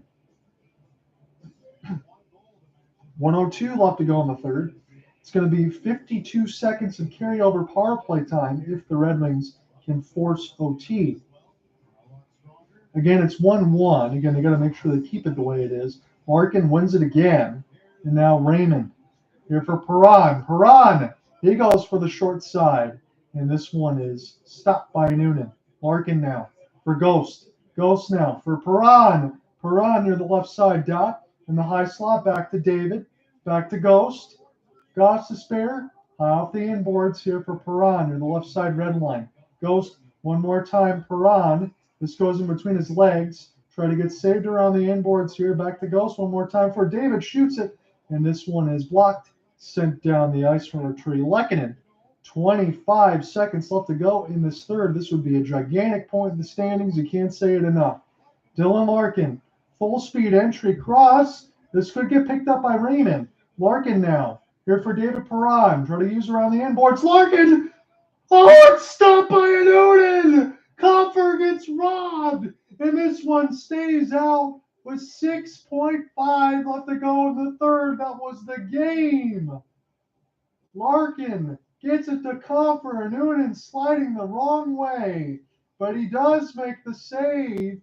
And Detroit turned away with 6 seconds left as Compher can't get the lift. Man, oh man, what a look that was for Larkin, for Compher. Now Dylan Larkin, 3 straight draws, this time against Ryan Johansen. Plenty of time to turn, shoot, and score here if number 71 can get it. Larkin, he does win it. Down to 3 seconds. Raymond got to shoot it backhand off the outside of the cage. It's going to force OT. So Larkin gets the game tying goal, which will give Detroit a point. So this is a good result for Detroit nonetheless, but now it's about taking the extra if they can do so. This has been a hell of a game here, but we're going to need extras. And now, when you get to 3-on-3, when you get a stoppage, you have an opportunity to see Rantanen, MacKinnon, and Makar. Come right back. We're calling OT.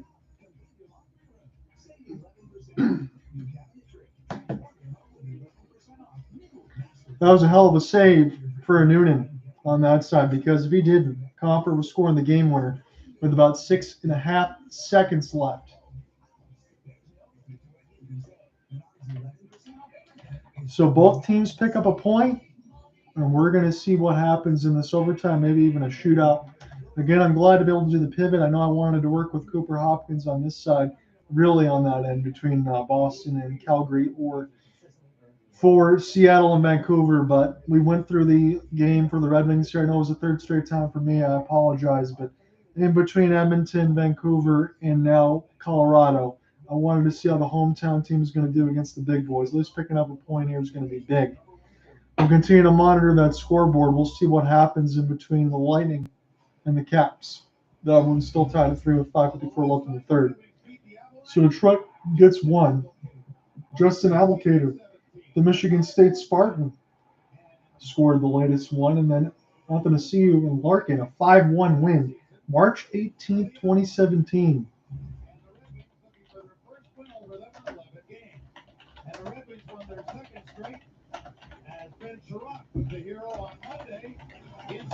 So that's what I have marked down. That's a much different roster, but 3-18-17, March 18-17, last been 11 games against Colorado.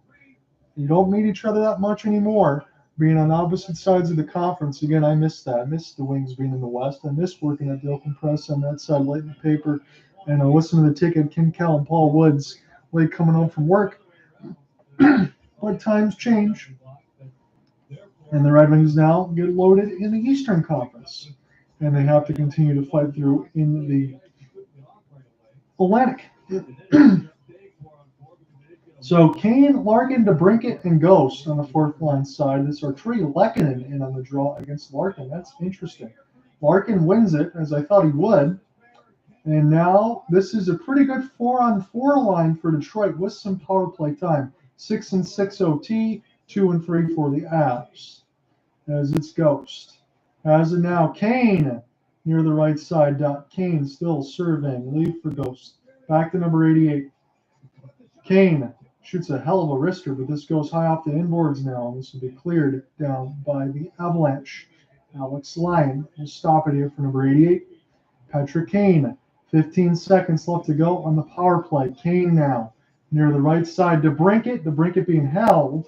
As he'll get it now. Got to be careful with the man coming out of the box. 5 seconds, because this could easily kill you here. As it's Gostisbehere. Patient now. Near the right side. Gostisbehere shooting. Picked up now Wallman. Wallman for Ghost. Back on full strength. Here's a chance. Kane now. 4 minutes left to go in this OT. Again, 4-on-4 until we get a stoppage. It's Kane. Off the drop pass for the Wings. It's Gostisbehere now. Man, I'm wondering what's going to happen. As it's Kane. This will take their chances back. It's still 4-on-4 until we get a stoppage or unless a goal is scored. Wallman. Stretch pass. This is going to give it right to the Avalanche, and they're going to get an offensive zone draw out of this because Wallman completely missed a pass. That's unfortunate there. 3:37 left to go in the OT. It's a 1-1 game. Again, for the Wings, it's important that they pick up a point today. Can they get two? The Avalanche, the beat keeps on rolling for them. They're winners of their last two. Same thing for the Wings. They won games over the Flames and the Kraken. They needed to after losing to the Oilers and the Canucks. Again, you had Canucks, Oilers, Canucks last 3 games. Took 1 of 3. Now the last 2 games. Now it's Compher against MacKinnon. And the Avalanche could really end this right now. Again, it's 3-on-3. As we're back to normal rules here. Mikko Rantanen, Cale Makar, and Nathan MacKinnon. MacKinnon now. Stutter step shot. Good save for Lyon. And that was with the left pad. This is an opportunity. Makar making his move in behind the net. I thought he was going to shoot again. He's always faking me out. Makar. Spin. Has it now. 3:05 left to go in this OT. Cale turning on the burners. Thought he got hooked in the hand. Again, that's why he didn't play the puck there for the moment. And now, this is Seider. Seider gained the entry on the 3-on-3. Seider drop. Seider give. What a save for Newton. Now it's 2-on-1. Back skating here is Compher. It's Colton, the trailer. Good block for Compher. And now push the other way. 2-on-1 for the Wings. It's Seider. Seider take a change. Raymond now. He'll slow up. Leave it for Wallman. 2:30 left to go in this OT. As both teams in the middle of their change. Wing will have the puck. It's Kopp. Kopp now for Wallman. 2:20 left to go in this OT. My voice feels like it's hitting different octaves at this point because this is a big game for Detroit. I always love watching these two teams play. 2:10 left to go in this OT. Detroit still with the possession. Burn down the middle. It's Foligno. Foligno now. Moves it back to the left side blue line. Just holding it in. Good work. Wallman for Foligno. You've got to be careful the other way now. Colorado. It's a break. It's Bowen Byram. Byram misses the net. Joe Foligno now will get this for Kopp. Kopp. 1:45 left to go in the OT. Kopp spins. Goes back in his own end. Leave it for Lyon. Lyon now for Ben Chirac. 1:35 left to go in the extra time. It's Patrick Kane as he gets it in the high slot. Kane spinning, turning. And now Ben Chirac. Chirac off the backhand. It's Larkin. Larkin, sweet move. Backhand. Oh, scores! Larkin for Kane. What a goal. What a setup for Larkin. I can't believe it, but the Red Wings take 2 points. And that is the prettiest goal that I've seen the Red Wings score all year. They come all the way back, take 2 points against the Avalanche, and what a setup for number 71 to number 88. And they finally get the win against the Avalanche for the first time in 11 games as Kane salutes the crowd. What a fantastic game that was for Detroit as the spotlights rain down on Patrick Kane. Holy cow, it was a breakaway on one end for Bowen Byram. He missed it high, and then Larkin off a half spin as Kopp set it up. Let's take a look at it. Kopp to Lyon. Now Ben Chirac starts it from left to right. It's Kane.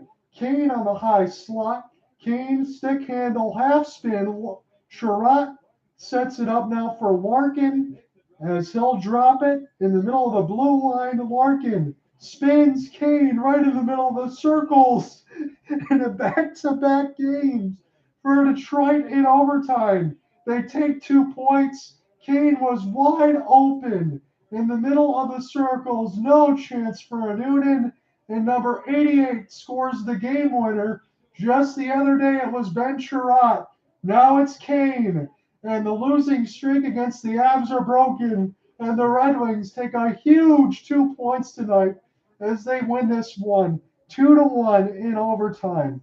I'm glad we pivoted for this assignment. And finally, I get to call a Red Wings victory.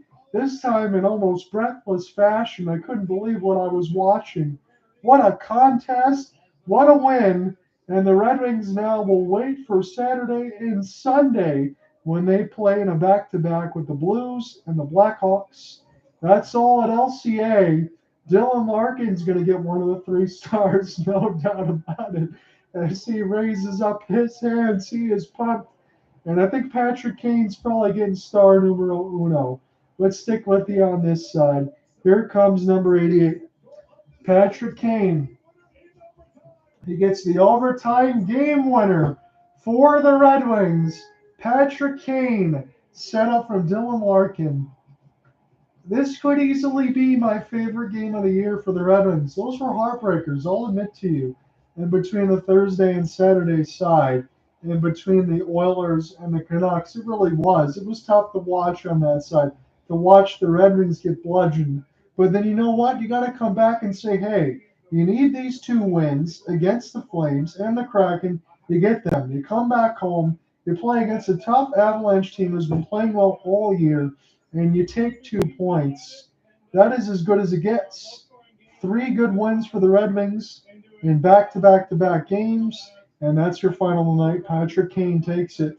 2-1 win. Red Wings win over the Alps. See you guys on Saturday. Man, my heart's beating an extra mile a minute, but that was a lot of fun. Peace. Then he picked up the puck and Guys, I hope you enjoyed that. That was a lot of fun. We will talk very, very soon. I'll see you on Saturday, hopefully with Cooper Hopkins, because we do want to cover the Battle of Alberta between Edmonton and Calgary. I'll try to get him in on the cast. Peace, guys. I appreciate it. Obviously, the power play crashed in too, so special teams is a huge part of it.